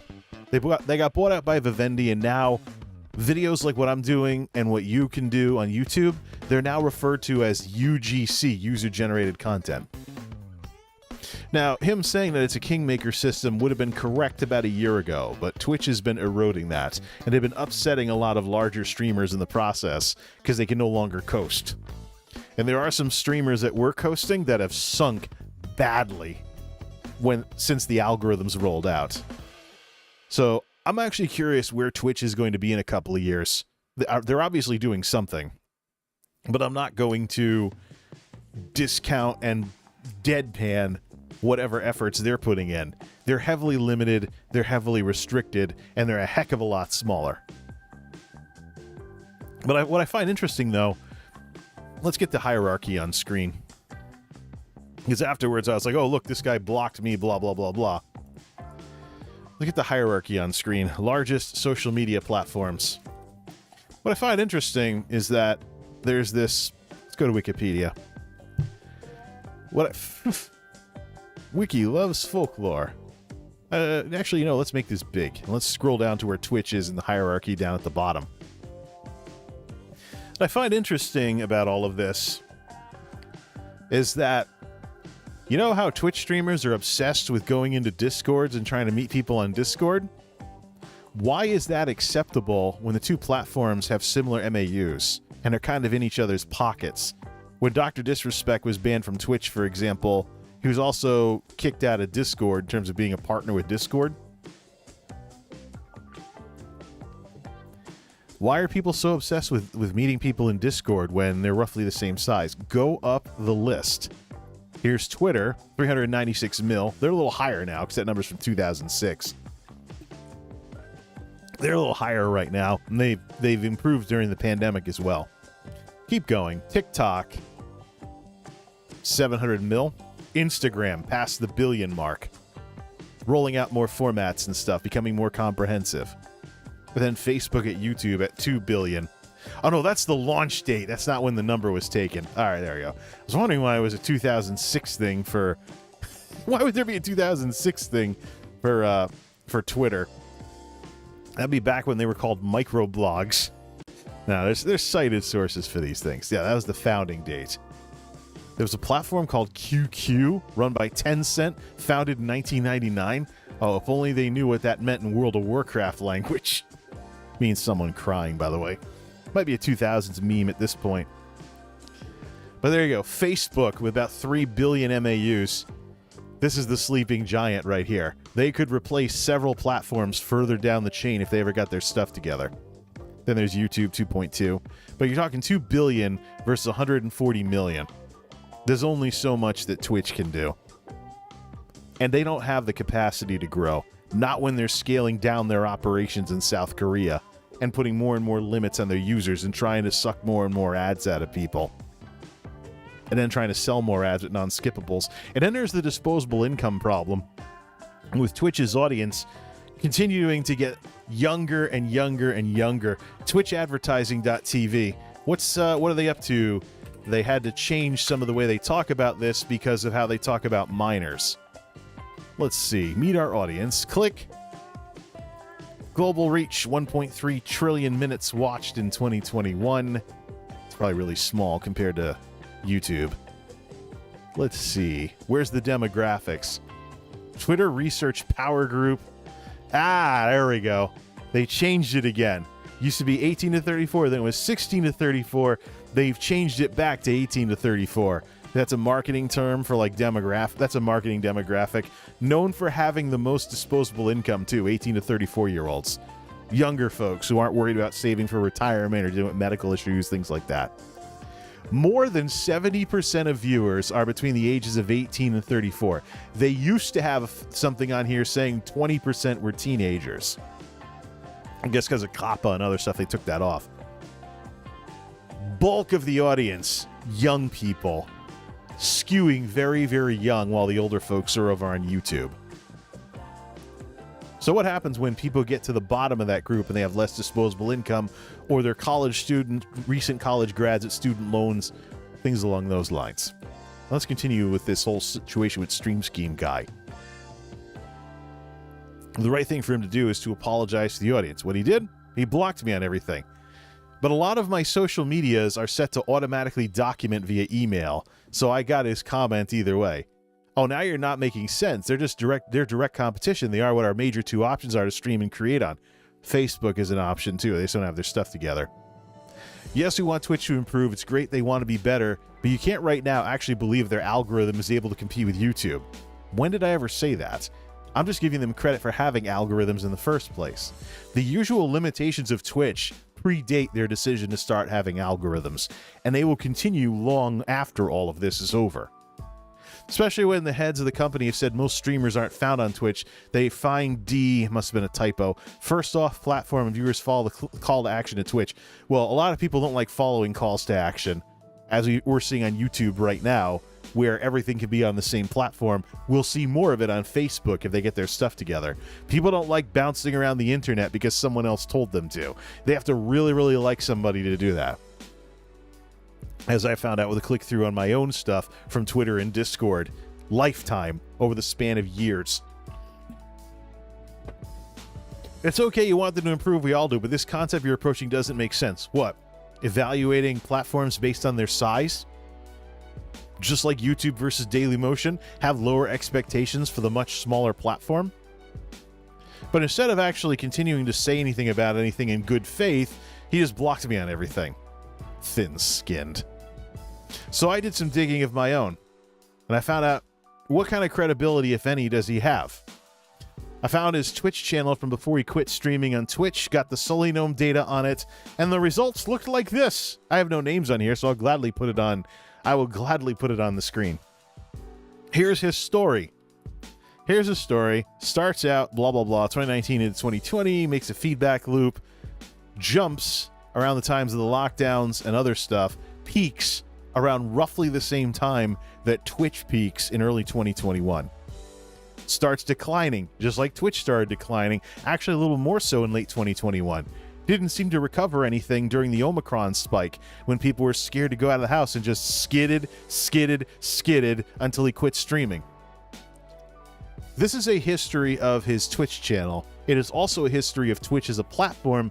This guy trying to tell you how to run your channel didn't succeed in bucking the trend of what's going on Twitch. And you know what? There are some streamers I watch who have done that.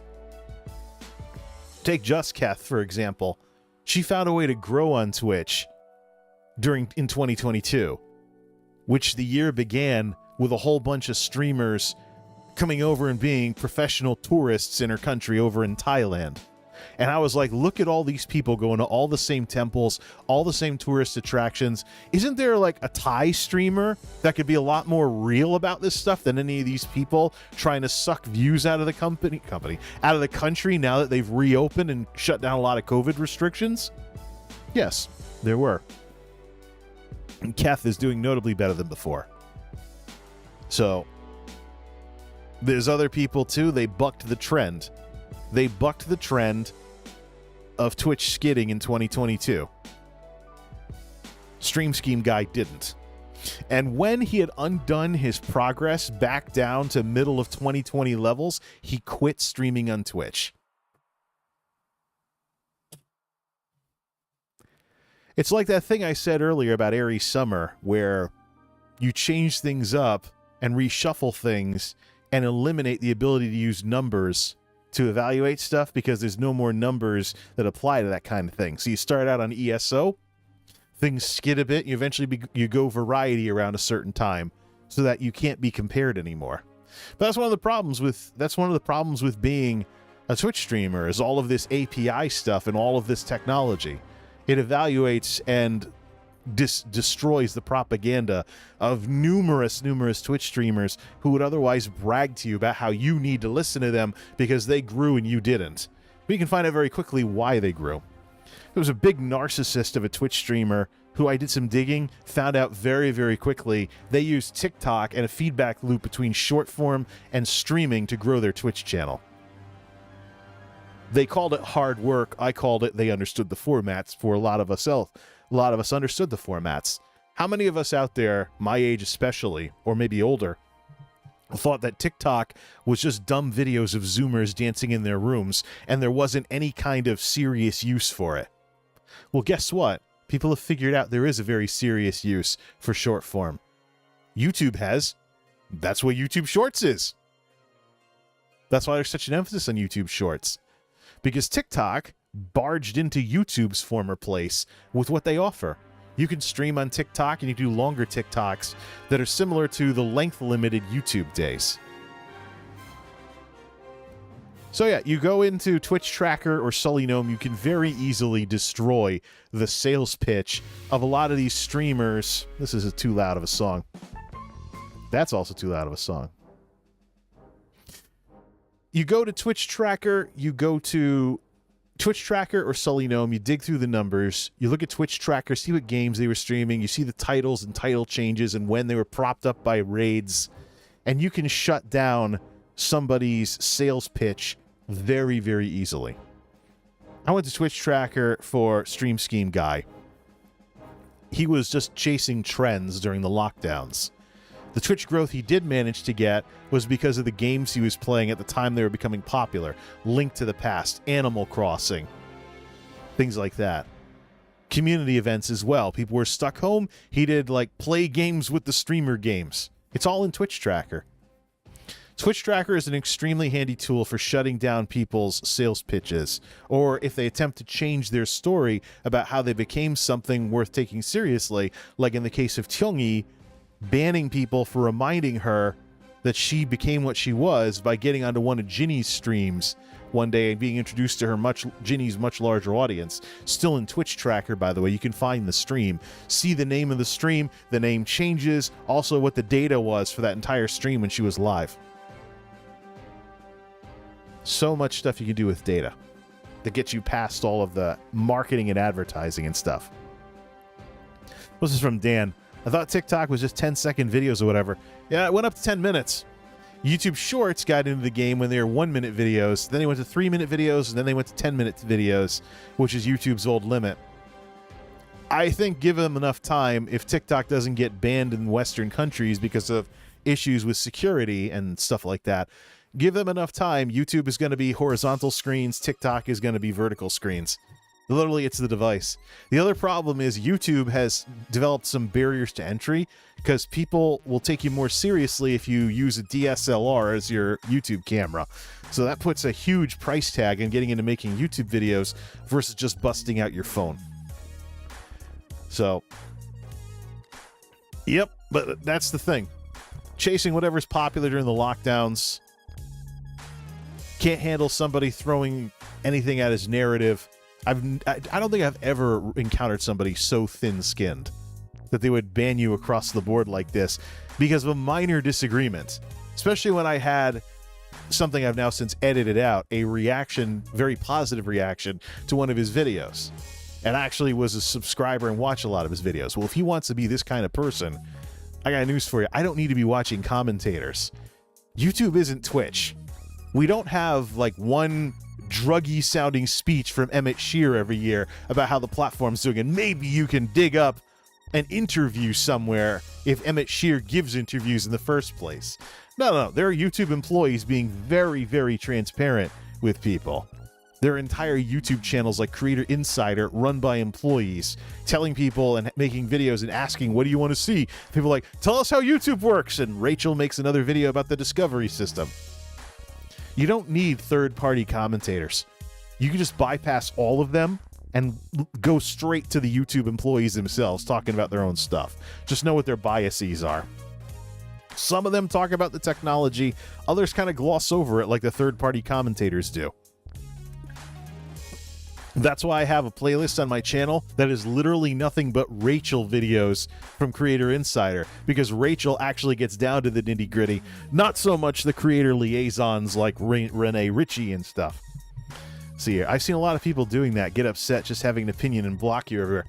Yeah, I mean, you make yourself look bad when you do that. You're presenting yourself as an authority on the matter, and you can't handle a minor disagreement with somebody with 15 plus years of YouTube experience.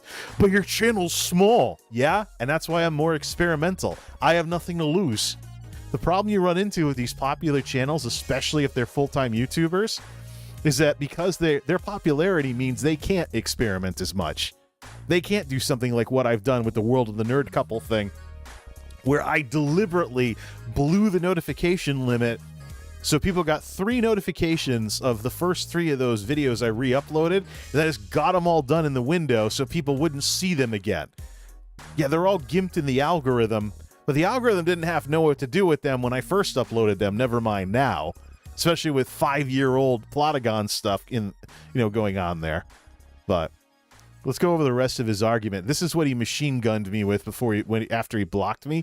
So I go to Twitter and I see, you cannot view this because someone so-and-so limits their tweets.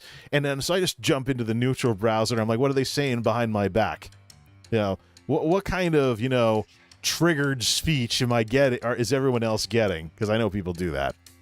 Wrong is a very strong word. Saying that Twitch has bad discovery and their algorithm isn't good enough to consider a real growth tool is a fair statement. Well, what's growth? Do you not care about the people that watch you if there isn't enough of a critical mass of them? That's a real issue here, because the internet isn't the first place where this argument has been had.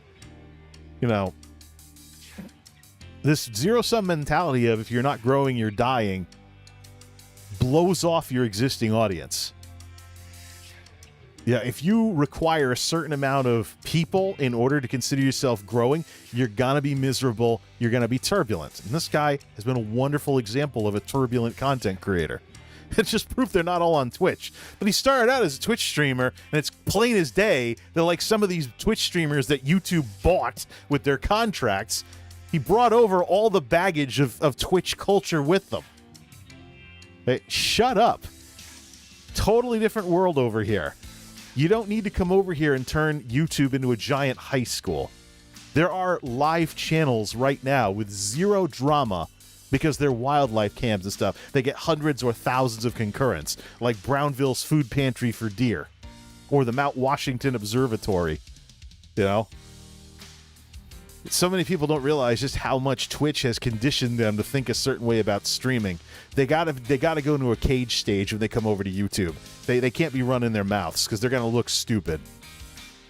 Seriously. Like, enough with the purple invasion of YouTube. It's like, stop it. Just because YouTube went on a shopping spree and bought a bunch of big streamers who were already iffy on staying on Twitch in the first place, like Lily Pichu, who talked about, if I'm going to fall off, I'm going to get paid to fall off.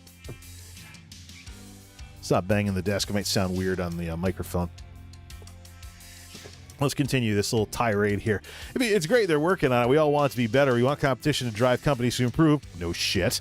But by pretending that in 2023, post-lockdown, your growth on Twitch is going to be powered by their algorithm or their categories is just going to hold you back. To add tone indicators and some context, hopefully this is read as genuine conversation. How the hell am I supposed to read this as genuine conversation when it's boom, boom, boom, blocked? And I have to go over to a neutral browser just to get this part of the story in the first place. This is not genuine conversation. This is somebody who doesn't like smart people. And I'll tell you what, I'm a nerd. I've been bashed by popular people for decades. It's easy to out the people that are afraid of you because you actually do your homework on things. Nothing exciting. Until you, of course, prick the conceit of a narcissist. Yep. See here. Oh, okay. So Zach Bussey, of all people, the little Twitch affiliate that pretends he's Devin Nash and is inches from Twitch's drama, found something where Emmett Shear admitted that everyone else is bigger and better than Twitch. You know what? In the middle of the pandemic period, there was guidance that got leaked that went out to the Twitch partners telling them to make YouTube videos. To grow on Twitch. Doing the exact thing that the Harris Hellers of the world have been telling people to do in their videos for years. Because Twitch doesn't have it. It's small. Twitch is the new Dailymotion. And until people start viewing Twitch the way older folks like myself viewed Dailymotion back in the early part of the last decade, until that happens,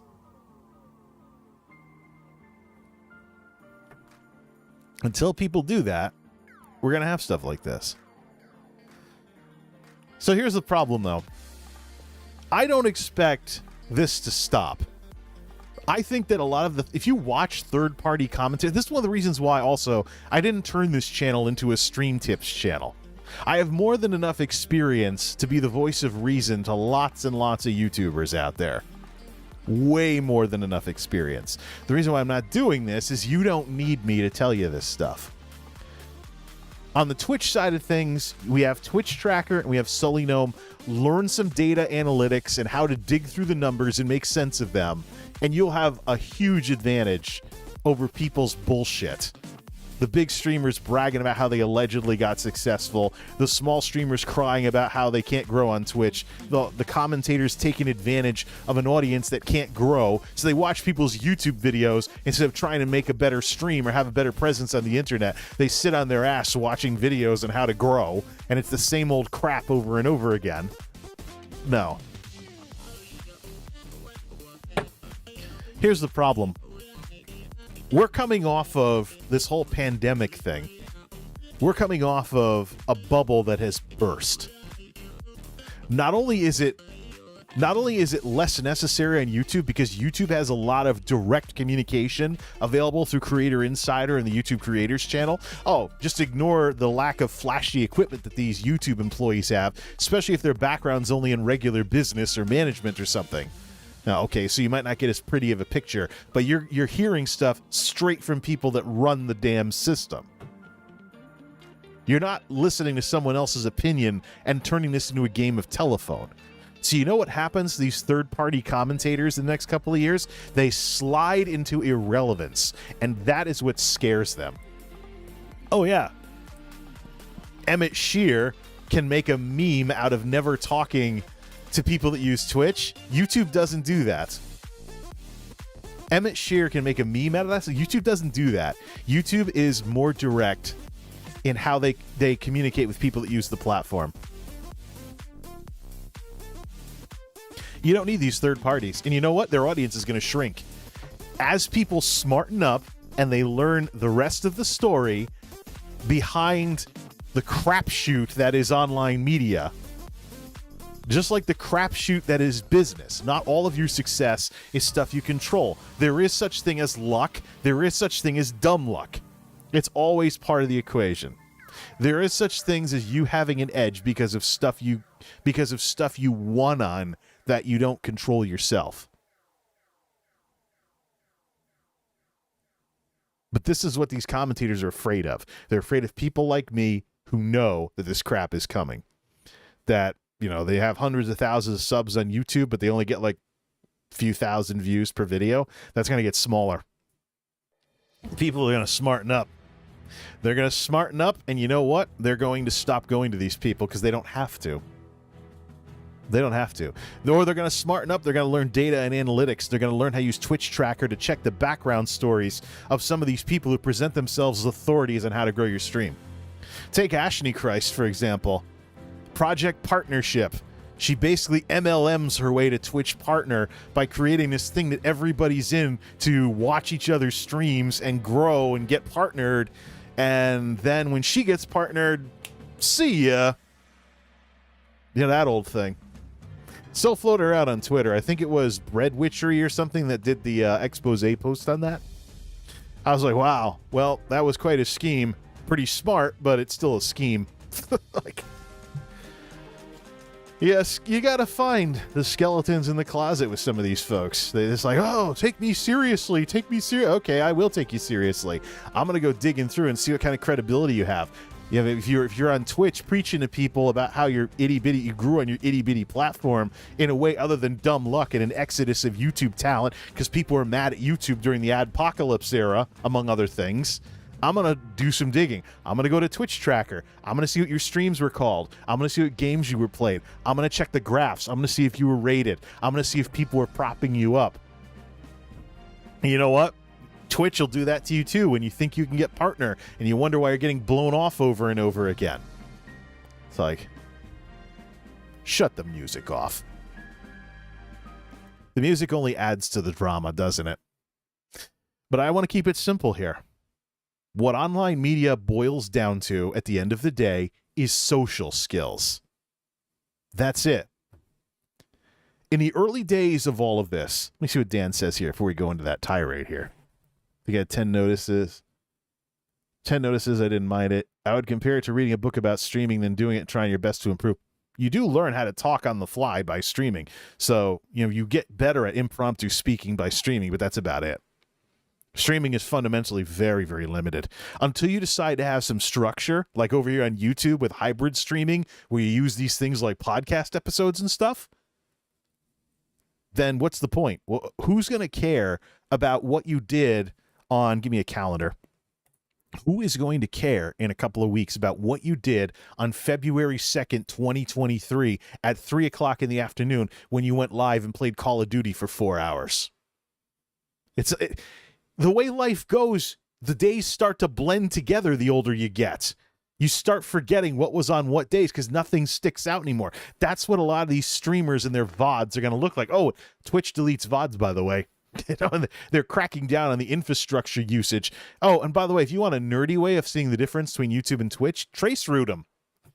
Let me see. Let me open up a command window. Let me see if that's still the case. Do a simple network trace route command. Let me just do that. Tracer at youtube.com. This will take a long time because Google has a ton of equipment. All right, we leave the house. We go to the ISP. Some devices, for security reasons, are told not to respond to trace routes, so they show up as empty spaces on here. Now, we go through a couple of things to the ISP. Some stuff doesn't want to talk because it's for security reasons, stuff like that. While we're doing that, let's do this thing Dan here says. If it were me, I would limit to streaming a few hours and upload the VOD to YouTube, maybe do something else. It should be for special occasions or, you know, set your expectations based on what it is. Now we're into the NSP. We're heading out to New York now, going across the country to YouTube in California.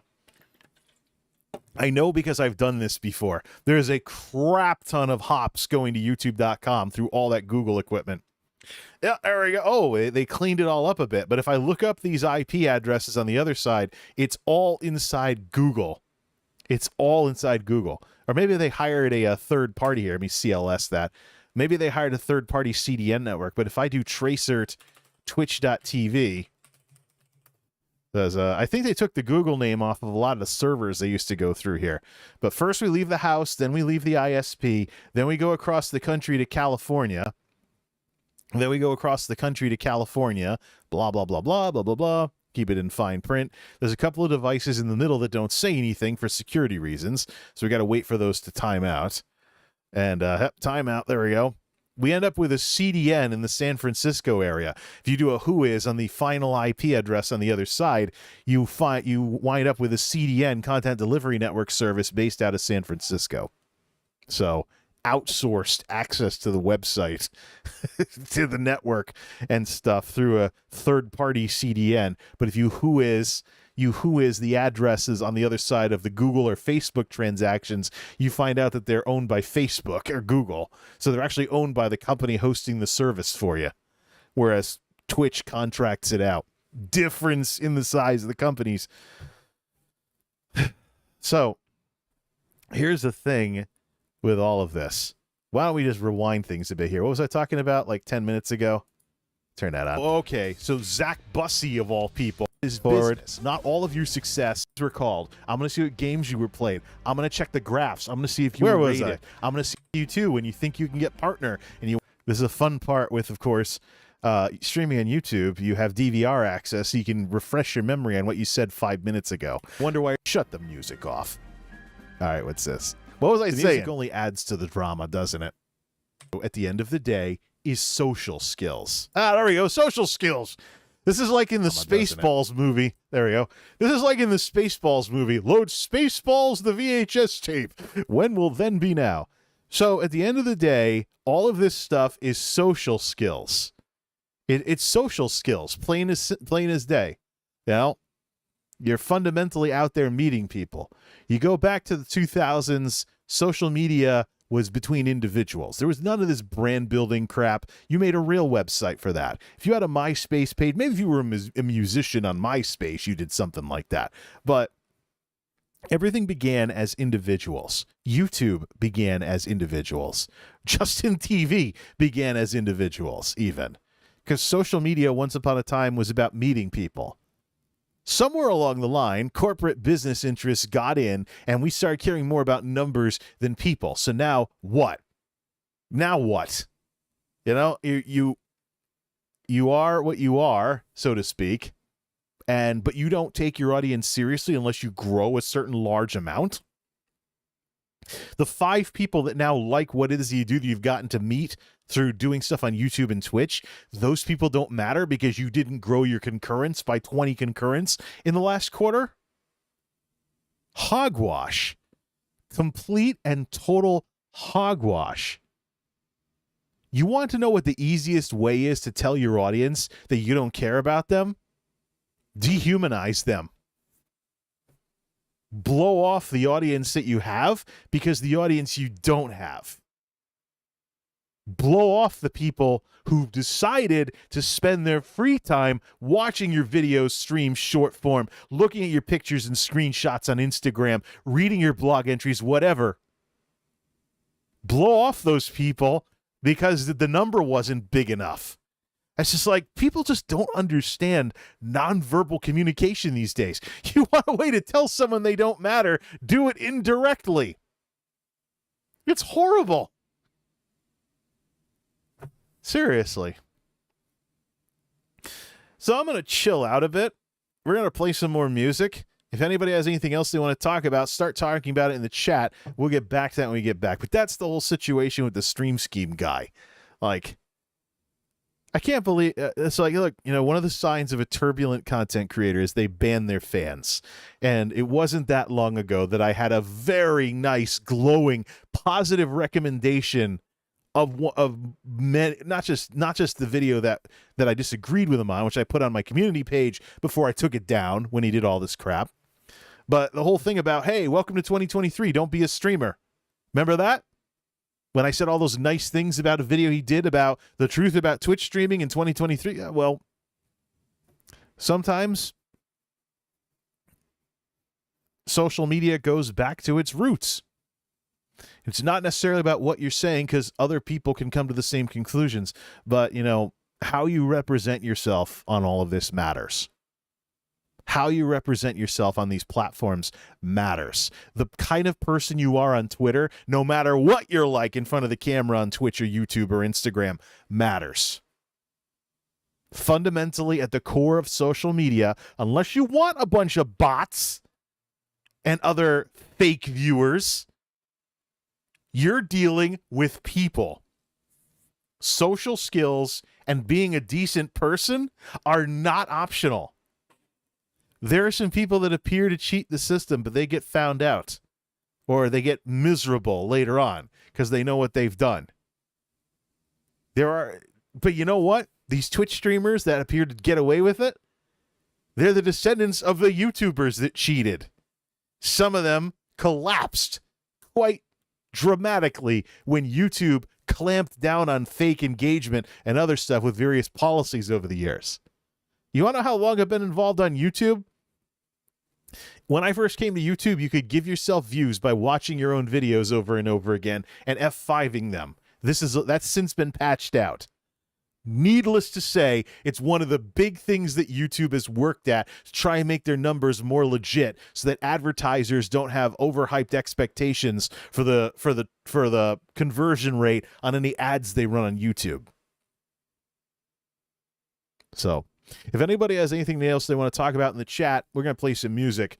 Cue it all up. We'll get to it when we get back. Let's get up, stretch around. In my case, I've been hunched forward a bit, so my back's hurting a bit. Getting old sucks. Reload the drinks. Oh, yeah. I hope this is the end of this discussion with not only this guy, but anybody who acts like him. He severely overreacted. And anything else he does only adds to it, as far as I'm concerned. I've never seen somebody be like this, to this extreme of an extent. Not even the angry small streamers on Twitch.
5:22 for live time, and it cut into another song, so I didn't get the transition just correct.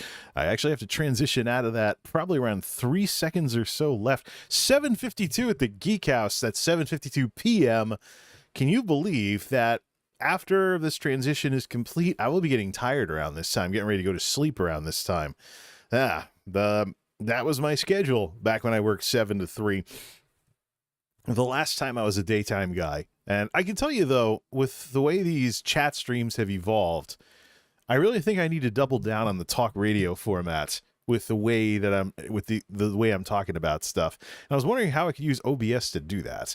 If we, besides the usual start, be right back, thanks for watching, etc., stuff like that, we should change to like a music player or something. Could probably set something up to where I have like, station ID type thingies as transitions. As transitions, maybe even start playing some music or something like that. There's got to be a way to do that. And because I really only use a couple of scenes tops, and then we just put a whole bunch of things like MultimediaJay radio star or whatever down at the bottom. So, and then just transition through to those by having them look kind of like the music playing scene, and then come back to this. But we have a lot of options for that. I also want to experiment a bit with OBS versus the tools available through Blue and other stuff to put some EQ on things to sound more like I'm on the radio here. What do we get? We have Fubar Mike here complaining about getting old. Welcome to my world. Getting old and not being able to drive sucks. Just had to bike a few miles at night to go get something to eat, but at least biking is a great way to stay in shape. Biking is more of a thing over in the Netherlands, where it's the EU, so petrol is more, gas, I should say, or whatever, is more expensive. U.S. has ways to get fossil fuels directly, but the other thing, too, we got to look at is lithium for electric cars and what that's going to do to the world when electric vehicles become more of a thing that we get a handle on. Right now, there's still an experimental vibe to them, especially with preventing thermal runaway on the batteries and battery fires.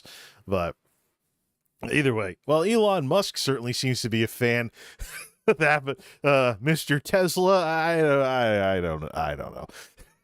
So, but we do need to get a grip on this lithium-ion problem, though, especially when we're up to now, decades where lithium-ion batteries have caused fire problems.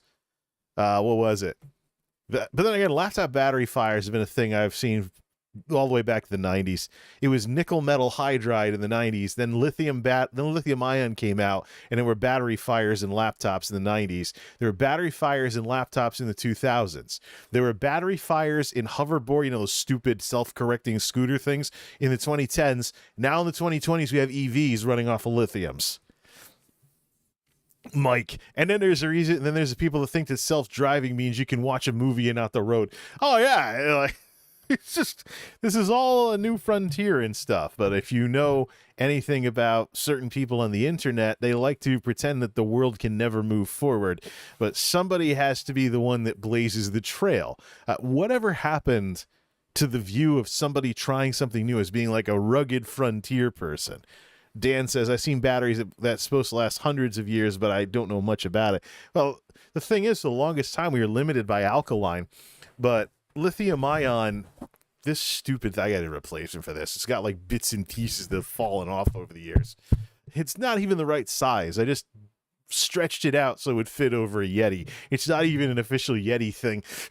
But I found out I don't need as much of a pop filter when I'm talking over the top of it when it's up at an angle like this, as that picture I have from 2020 where like half my face is covered by a pop filter. I totally got to replace that. That's from the old webcam way back when. And of course, the profile picture I have is from 2015. So that's grotesquely outdated. So maybe if I ever had some energy ever again. But there is one thing over on Twitter that I should probably take a look at and talk about. But what's this? Let's see here. I think people don't understand what goes into them. I think too many people this is Rebecca chiming in, because I kind of did a winky face at her and said, this is what you miss by judging people by the... Well, you don't follow me on Twitter, Rebecca. That's the thing. I do a lot of my think tanky stuff over on Twitter instead of on YouTube these days, because I'm routinely I have so many videos to make and so many ideas to pursue and no chance to do them all. And here I am over here thinking I can bring Plotagon cartoons back into the mix when I have tech stuff sitting around over there and computers that are not working right because they stay unplugged for like years at a time. And I'm like, why does the CMOS battery keep going dead? Because I didn't start the computer for 2 years. It's just like let's see what she says here, because I'm talking about she actually replied to my tweet before I actually got to display it on the screen. I think people need to understand what goes in them. I think many people define themselves by the numbers, but I don't think they should do. But if they avoid looking at the 100%, it won't help if they want to grow. What is the definition of growth here? That's the thing. Like, what are we doing here? What are we doing letting people dictate to us what success looks like? That's like... Switch over to Firefox.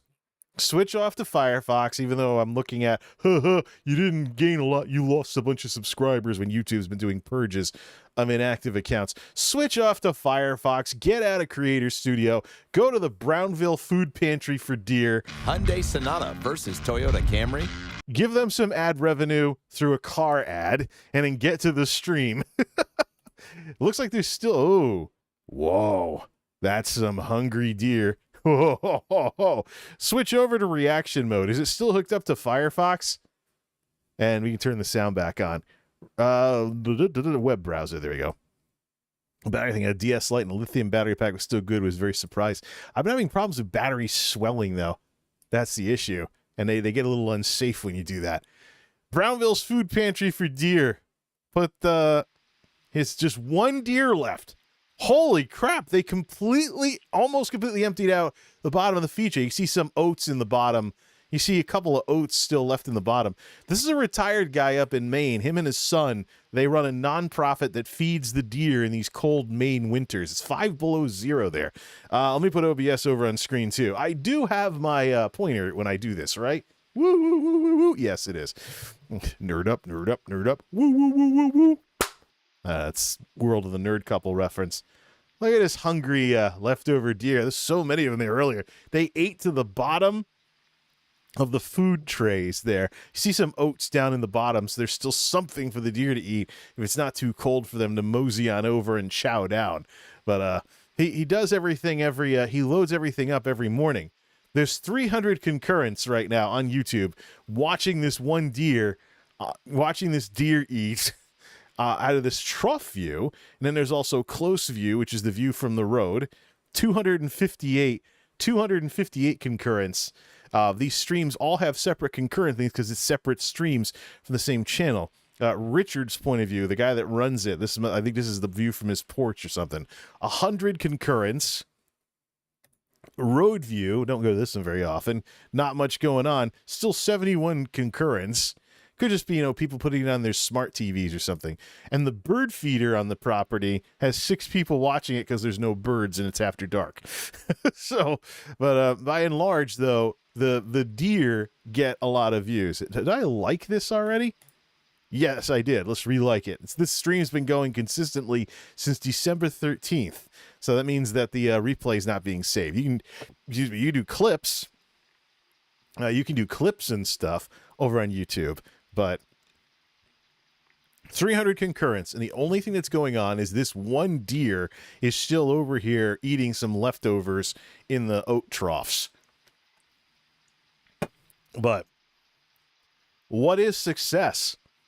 What exactly is success? It's like I said earlier, it goes back to people over and over and over again. You're not going to get fans unless you appeal to people. You got to think of the people.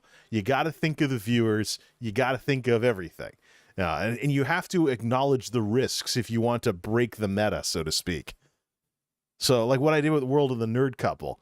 Those cartoons, they weren't super popular even when they first came out. Never mind what's going on right now. Now, here's what Rebecca was responding to. Switch off to browser, set it to Chrome.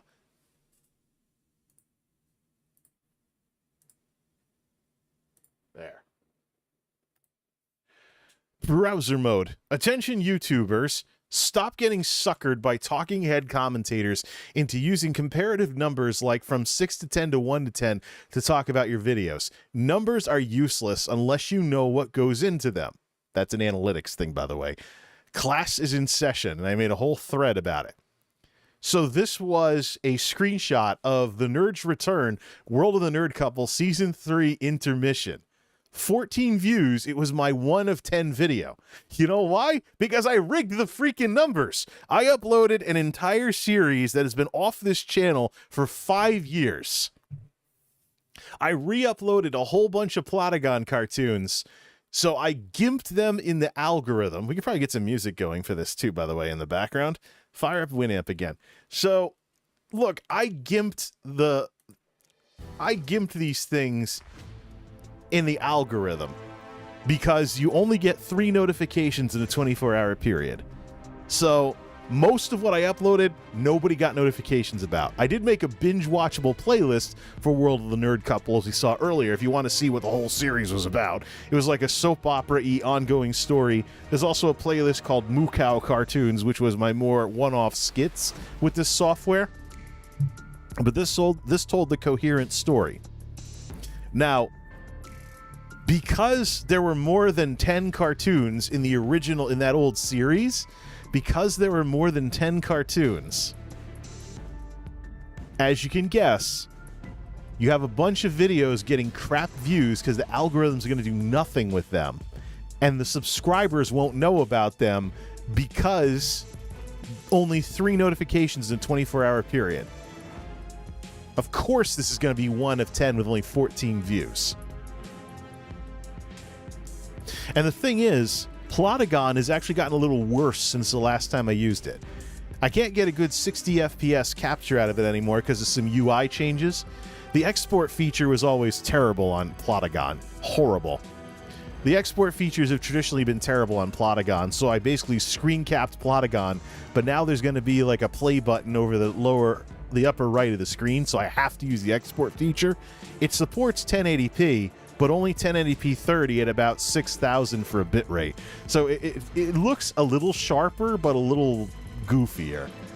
And I can only do 30 FPS. But that's what I have to use until Plotagon's folks redesign the UI or put in a 60 FPS output option. Why don't they just put in like 60 FPS, 15,000 for a bit rate? That would make it basically YouTube's recommended settings for uploading gaming videos. They got some nice animation in this thing. Heck, I could cheese it with a 4K monitor if I really wanted to. If I can do 4K 60 in Plotagon. But what this means is, it's a comparative ranking out of your last 10 videos. It doesn't say anything about how things are going in the long run here. So if the numbers are just right, your channel can be slowly declining and you'll think you made a hit with a #1 video when all you did, you were like the bump up on the Enron ride in The Simpsons. You went down a lot, you think you're achieving something again because you go back up a little and then you continue crashing. So this number is a comparative ranking. It can be affected by people and it can be affected by the systems. In this case, it was affected by me. I uploaded a whole bunch of Plotagon cartoons that are handicapped in the algorithm. They'll be lucky if they get any decent amount of views. Plus, people that are fans of the channel, unless they want to watch all that again, they've seen them before. There's not much of a reason for them to get much, if any, views at all. DJ shows up and he says, nerd up, nerd up, nerd up, woo, woo, woo, woo, woo. Yeah, I created memes. Kind of like AI-generated Seinfeld, which I have open in my other tab here. The Watch Me Forever show. I think we can close the chat. Oh, I crashed it. Nothing forever. The inspiration for all of this. Uh-oh. I'm going to have to reload it. I left it paused for so long, I glitched it out. Is anyone live besides Lucky Ghost? Lucky Ghost is a daytime streamer, so I don't think he'd be a good person to link off to for people that want to keep watching stuff after the stream. I'm just going to let that reload. I think I went over all my points in the thread, though. This video is a 1 to 10 with only 14 views. Why? Because I deliberately blew the notification limit and re-uploaded a series of Satire cartoons yesterday most of which were hamstrung by the algorithm due to uploading more than 3 videos in a 24-hour period. Yeah, I pulled a BuzzFeed there. I remember when they used to flood my notifications every single day until YouTube fixed it with videos about literally every stupid little thing. The 1 of 10 is useless. This shows how one can rig the numbers to come up with fake bragging points. The ranking versus your last 10 videos is open to manipulation by either you or the system, period. It says nothing about your channel's trajectory. I screwed this up. If you do something like I did, that's what it really should say, quite on purpose, by the way, it'll affect these so-called performance reports. If the algorithm screws up because YouTube is persistently a technological work in progress and something broke that day, it'll affect these performance reports. Because of the technology involved and its weaknesses, like the pattern recognition of algorithms, you can never know for sure that you personally were the problem if things tank like this. Focus on what you actually control. Keep making good stuff. Never assume a 10 of 10 is always your fault, and always be suspicious of people trying to get you to blame yourself as if everything's always your fault. It's not. Learn the technology, how things work, and leave people's ignorant insults as merely that. If you ever want to hamstring yourself as a content creator, waste time stressing over something that already happened, like this, instead of putting that energy into something that hasn't happened yet. Things can get screwed up from multiple directions. Good day. Same thing with that, too. Oh, this is Ethan Mikes. I'll let it roll, baby, roll. Oh, there we go. He's using the microwave. Bunch of mms in the chat, right? He's on it. What experience? Beep, boop, boop, yum. Oh, we caught it at the end of it. So, welcome to the 2020s. AI-generated Seinfeld. Nothingforever.com. Twitch.tv/watchmeforever. Put that link in the chat, by the way. Love the Plotagon. It says, love the Plotagon cartoon series. I was a little sad when they were delisted from the... No, I flat out deleted them. I was very upset at the time. You folks know that I was dealing with a lot of emotional windbags at work and stuff like that. You folks know that was a major issue back then if you were around in those days. But things have changed since then. Learned a bit more psychology and how to deal with difficult people, stuff like that. But I looked back, a lot of the allegory and a lot of the satire is 5 years old. Many of the people that were involved in that mess are gone now. And it's one of those need to know things where unless you knew what was going on back then, none of the satire really, it just looks like some story about some goofy stuff at work or something. It's just not worth it to really get too invested in that. So I figured I'd bring it back just for the heck of it. It's something I've done on the channel before. It's something I've liked before. It's something I've experimented before, and it's a form of experimenting with technology. People have a problem with it. They can just storm off. Quite frankly, this channel will be better with less emotional windbags getting mad at every dumb little thing. It's been a classic source of toxic problems over the years. It's like, you got to decide who you want watching. And if you have to choose between a big audience and a good audience, take the good audience. So, but we live in a day and age of AI-generated sitcoms. Game over. Plus, with the upcoming transition to day shift, I don't know how much energy I'm going to have for literally anything. Probably will not be streaming at all. Might work on some shorts, might work on some videos if I can even still stand upright or whatever. I might be in pain, might be sore, might be tired. Who knows? It's going to be a mess. Plus, the job's getting more physical because I decided to step up to the plate again. So I'll be in better shape once I get used to it, but how long is that going to take? And then, of course, I could go back to night shift at one of the other places, but that would be more like third shift, going in for 9 at night or 11 o'clock at night. This afternoon evening shift was specific to these folks. So that was fun. Nice little Ethan Mike's headbanger metal to finish off our little discussion here. Anything else in the chat here? Just DJ being happy about the Plotagon cartoons coming back. Yeah, well, I thought Plotagon went out of business, actually. I had trouble getting in. I actually had to go to a mirror site, which is extremely rare. I think it was called File Crocodile or something. I actually had to go find a mirror of it because their Amazon Web Services isn't working correctly, so I couldn't get to download the regular way, and I had to upgrade Plotagon to sign into it. But it's a cloud service, about $7 a month for individuals that aren't part of businesses and commercial entities. So it's about the cost of an MS Office subscription, or Microsoft 365, as it's called nowadays. But I basically, I'm just going to unsubscribe when I decide to stop making cartoons. I want to play with this a bit, see if I can continue the story and introduce some new stuff as well. The thing with Plotagon is they only have 2 voices now, but they have the way to bring in custom voice files. So if I want to give characters different voices, I got to surf around the internet, look at some like text-to-speech readers and stuff that offer easy access to various voice engines. And then there's, oh yeah, you know what I should probably look at here? 11 Studios. 11 Studios has some really cool, 11 Studios, what is that called? What is that? It was something 11 Studios TTS. 11 Labs, that's the name of it. All right, it's 11 Labs, not 11. So I don't know why the Google results were garbage. 11 Labs. Prime Voice AI, 11labs.io. So why don't we get some music going here? Because we're going to have to do some typing. And we'll go back to browser mode. And does this work with dark mode? Oh, thank goodness. I don't want to get sunburned by my monitor here. We already heard that. All right. 11 Labs. So Moist Critical, Twitch streamer. Oh, cool. It's still linked up. Give me an idea. All right. I think that novels that leave out technology misrepresent life as badly as Victorians misrepresented life by leaving out sex. Cool. What's on your mind, programmer? The problem with Google is you have 360 degrees of omnidirectional information on a linear basis, but the algorithms for irony and ambiguity are not there. And those are the algorithms of wisdom.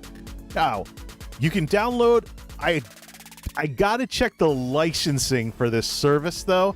I don't want a situation where I get DMCA'd because I'm downloading samples from this web page to use in Plotagon cartoons that I'm not hardly gonna make any money off of, except for ad revenue. But there's a whole bunch of voices.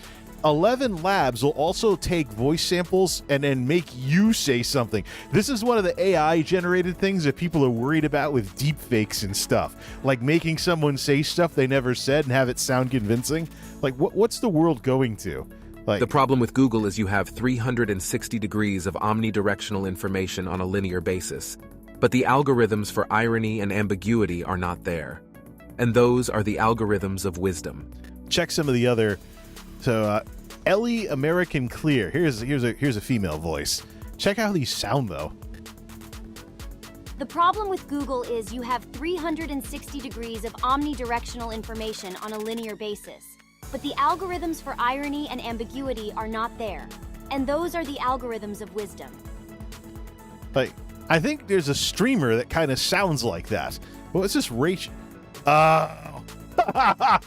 Paywalled. Google is you have exceeded the number of requests without creating an account. Busted. So I just gotta check though. Is the old AT&T TTS from 20 years ago? Yeah, AT&T Bell Labs TTS. AT&T Natural Voices SAPI 4 SAPI 5 text-to-speech software. Interactive. AT&T Natural Voices. Click to hear a sample. English mic. Text aloud MP3 with the professional 16 kHz version of Natural Voices sounds great. Play that again. Text aloud MP3 with the professional 16 kHz version of Natural Voices sounds great. Yeah, I remember this. Hosted on AWS too. What was the crystal voice? With both male and female voices. The professional 16 kHz version of Natural Voices using text aloud MP3 creates the most realistic sounding computer voices ever. It's from AT&T It's Next Up Technologies owns this nowadays. But that's the AT&T Natural Voices text-to-speech. Used to have something you could just type whatever and get something and then use it in something else. But that was 20 years ago, back when AT&T's technologies were still working on stuff like this. What the heck? They sold it off since then, obviously. But we're talking that versus 11 Labs. See if we can play something here. You have exceeded the amount of lab requests I've created an account. Sign up for free to use all our tools. I just wonder, what's the rule for using this Prime Voice AI from 11 Labs in YouTube videos? Because then we can import into Plotagon, because Plotagon actually has... Nowadays, Plotagon has the ability for you to upload voice files. So I'm going to type the lines and use the generic voice to begin with. Then I'm going to copy the dialogue into something, generate the voice file, and bring it back into Plotagon. So to put more voices in, that would slow things way the heck down. But what's the cost of all of that? And are there programs out there that use like the Windows 10 built-in voices and stuff? I've done stuff like that before. But Plotagon has more options than it used to have. But I just want it to be easy and simple. And it's going to be rough, especially with characters, keeping the voices consistent, especially with what used to be. I used to have like those big content packs for Plotagon that gave you a whole bunch of extra voices, extra scenes, stuff like that. Now they're a cloud service. You pay something a month to access everything in the cloud. And I only have one voice left over from acapella out of all the voices they used to have. The mobile app still has a ton of voices. It's called Plotagon Story. But I can't get it to work in BlueStacks, and I really don't want to be using an Android phone to create Plotagon videos. I don't even know what the export looks like from that. See, if you get that annoying girl voice from TikTok and make an entitled young intern character, you know what? There's also a Lundus Core, which is a program that you can use to simulate text-to-speech donations. I don't have it installed on my Stream logon. But you know, like TTS Brian and the voices that are over on Twitch, you can make that say whatever you want it to say and then use Audacity to record it or something. So you can actually use the Dono voices on Twitch to voice characters using a Lundus Core and recording it. I just got to check the licensing. I don't want like one of these companies to go around DMCAing one of these days because people are voicing characters with AI voices like that. What do I got here over here? Dan says, I know people would use Deck Talk to make music, but that's a Windows 95 thing. You need to learn how to code. If you get that annoying girl voice from TikTok, made an entitled young intern character. Well, this Prime Voice AI sounds pretty cool. But the thing is, Prime Voice AI can actually take first AI that can laugh. Holy guacamole. This must be the best joke I've ever heard, Richard. Absolutely sublime. So funny. That was generated by AI. Editor's picks. The biggest opportunity in generative AI is language. Browser mode! So how's 11 different? The way we achieve this is down to the way we've built our model. It's trained to understand what is being said. These are the adjust samples. delivery accordingly. You know what? It does this by taking into account Shut not up, just the Winamp. meaning of words. Start at the top. Holy guacamole. This must be the best joke I've ever heard, Richard. Absolutely sublime. So funny. What's this? Editor's picks. The biggest opportunity in generative AI is language, not images. The buzz around generative AI today is deafening. Generative AI refers to artificial intelligence that can generate novel content rather than simply analyzing or acting on existing data. No topic in the world of technology is attracting more attention and hype right now. The white-hot epicenter of today's generative AI craze has been text-to-image AI. Text-to-image AI models generate detailed original images based on simple Hold on a written second. inputs. The most well-known of these models include Stable Diffusion. Mute Chrome. Mute. All right. So here's the situation here. This thing is pausing like a person, so I should probably listen to that sample and see if there's something after the pause. Let's start that over again. Holy guacamole. This must be the best down at joke the I've bottom. ever heard, Richard. Absolutely sublime. So funny. Because this is, and we wonder why people are worried about deep fakes. How long Editor's picks. The biggest opportunity in generative AI is language, not images. The buzz around generative AI today is deafening. Generative AI refers to artificial intelligence that can generate novel content rather than simply analyzing or acting on existing data. No topic in the world of technology is attracting more attention and hype right now. The white-hot epicenter of today's generative AI craze has been text-to-image AI. Text-to-image AI models generate detailed original images based on simple written inputs. The most well-known of these models include Stable Diffusion, Midjourney, and OpenAI's DALL-E. Damn. What's the pricing on this stuff? And what about individuals who are broke and whatnot? Can we like put this in YouTube videos somehow? Holy crap. I might not have to say anything ever again. Imagine using this in Plotagon to voice characters instead of those two robot voices left over from acapella. So how's 11 different? The way we achieve this is down to the way we've built our model. It's trained to understand what is being said and to adjust delivery accordingly. It does this by taking into account not just the meaning of words, but also the context surrounding each utterance. Traditional speech generation algorithms produce utterances on a sentence-by-sentence basis. This is computationally less demanding, but immediately comes across as robotic.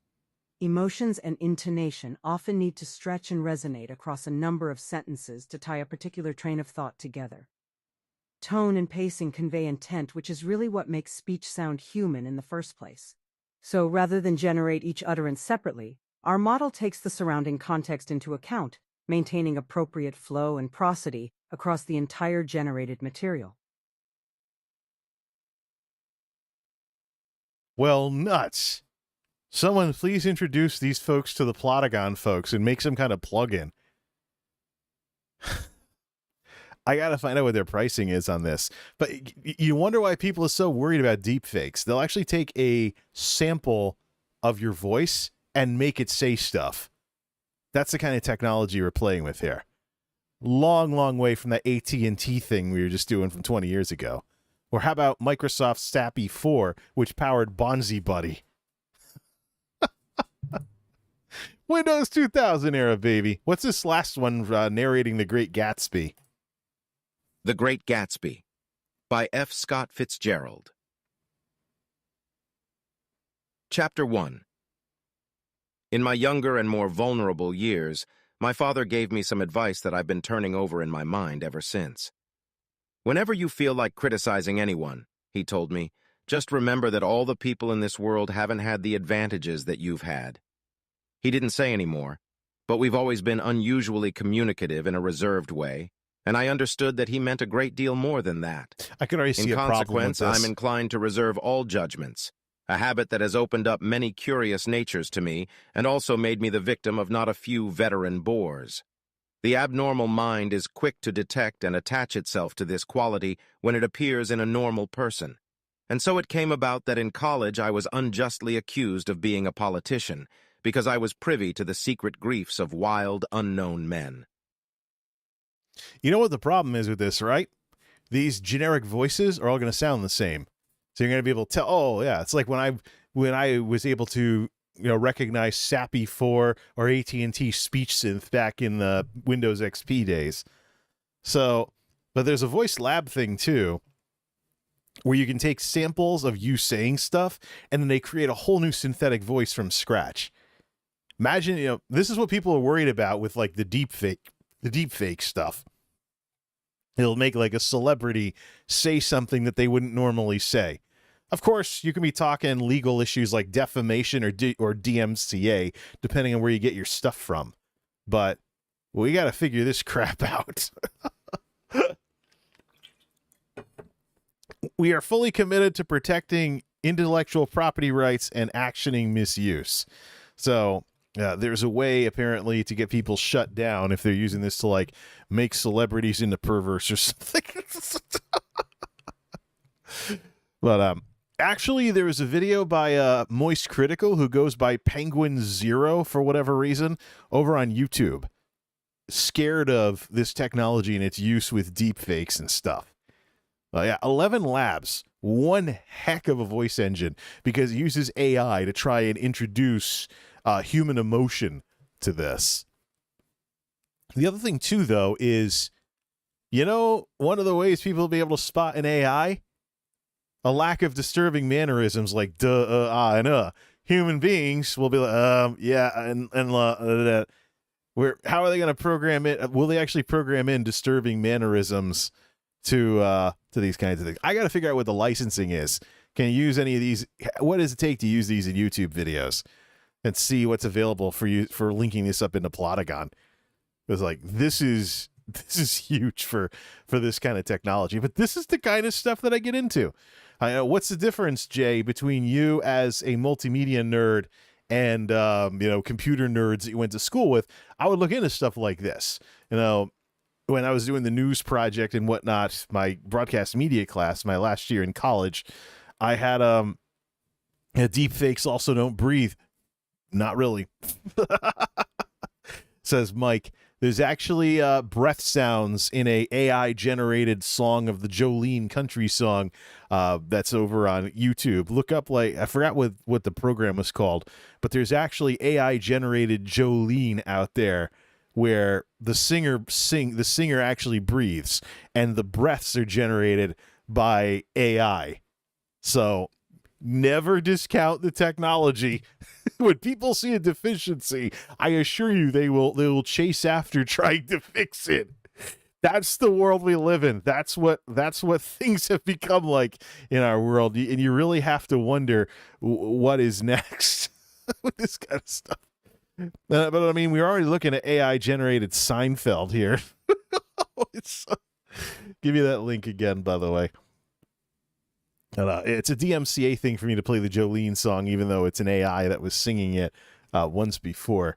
But that's the kind of world that we're going towards with all that. So yeah, Plotagon, I might do some experimenting. Here because I don't know what I'm going to be doing until I get my sleep schedule figured out. In 2018, it took me months to finally get a sleep schedule again when I went from days to nights. And now I have a harder time going from nights to days than days to nights, so who knows? I think also part of the problem was I was getting used to the way this shift worked was I didn't really need an alarm. I only needed an oversleeping alarm. If I went to bed at sunrise, that means at 8 hours, I'm getting up at like 1 in the afternoon to go to work for 4:30. So I have plenty of time to get ready if I get up without an alarm. So, of course, if I'm annoyed by going to bed at 8 o'clock, we're going to have problems. I might have to go till 9 and get up at 5 a.m. and have less time to try and get myself woken up here and have coffee in the whole 9 yards. So it's going to be one heck of an adjustment. So I really don't know what I'm doing. Streaming is probably going to be too much to ask for who knows how long, except maybe some low-key game streaming or something like that. But I got so many ideas for projects to pursue, and when I am trying to become a day shift person again, I'm not going to go too wild with committing to something like this. I might stream to wake up a bit after I get some exercise in the evening on appropriate hours. Maybe. But the priority is being able to be a daytime person again for the first time in 5 years. So I may very well be too tired to do anything except point and click Plotagon and create cartoons. It's the nature of the beast. When you're talking about a part-time YouTuber like myself who doesn't want to be full-time and doesn't want to burn the bridge of being useful to offline businesses because of the internet. Because as we're finding out with the Zoomers swearing off smartphones and going back to flip phones because they're sick of internet drama literally being in their pocket everywhere they go, people smarten up to stuff like this. 8:30, actually hungry for something, so I might have some real day shift style supper now. And maybe if I have like a carb crash or something from using bread for making burgers or something, that'll be how I get to bed earlier, just like last night. No more caffeine, of course. I also have to get up early to see what it takes to get the car going again after it was 10 below last night. So this is kind of what we're looking at. 2:44 for lifetime, almost 3 hours, but in the early evening hours. So let me know, folks, what you think in the comments of streaming on days or something like that, because this is what we're heading towards. Unless I go like third shift IT at one of the other places around here and go in for 11 o'clock at night, it's time to get some sunlight again. Time to have some real weekends, actually have Sundays off and not have it be a work day. Actually be able to go to stuff in the evenings, like town meetings if you want to get into local politics or something.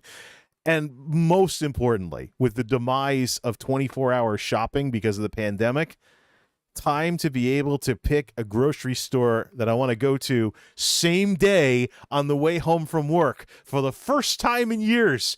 Oh, Walmart's ripping me off. I can go to Aldi. The hours don't matter anymore. Yeah, there'll be traffic. I'll have to get used to that again. But wow, feel a little bit more like a normal person. Oh, my car's acting up. The mechanics can pick it up and fix it while I'm at work and then bring it back and I just go pay the bill because I'm not out till 2 a.m.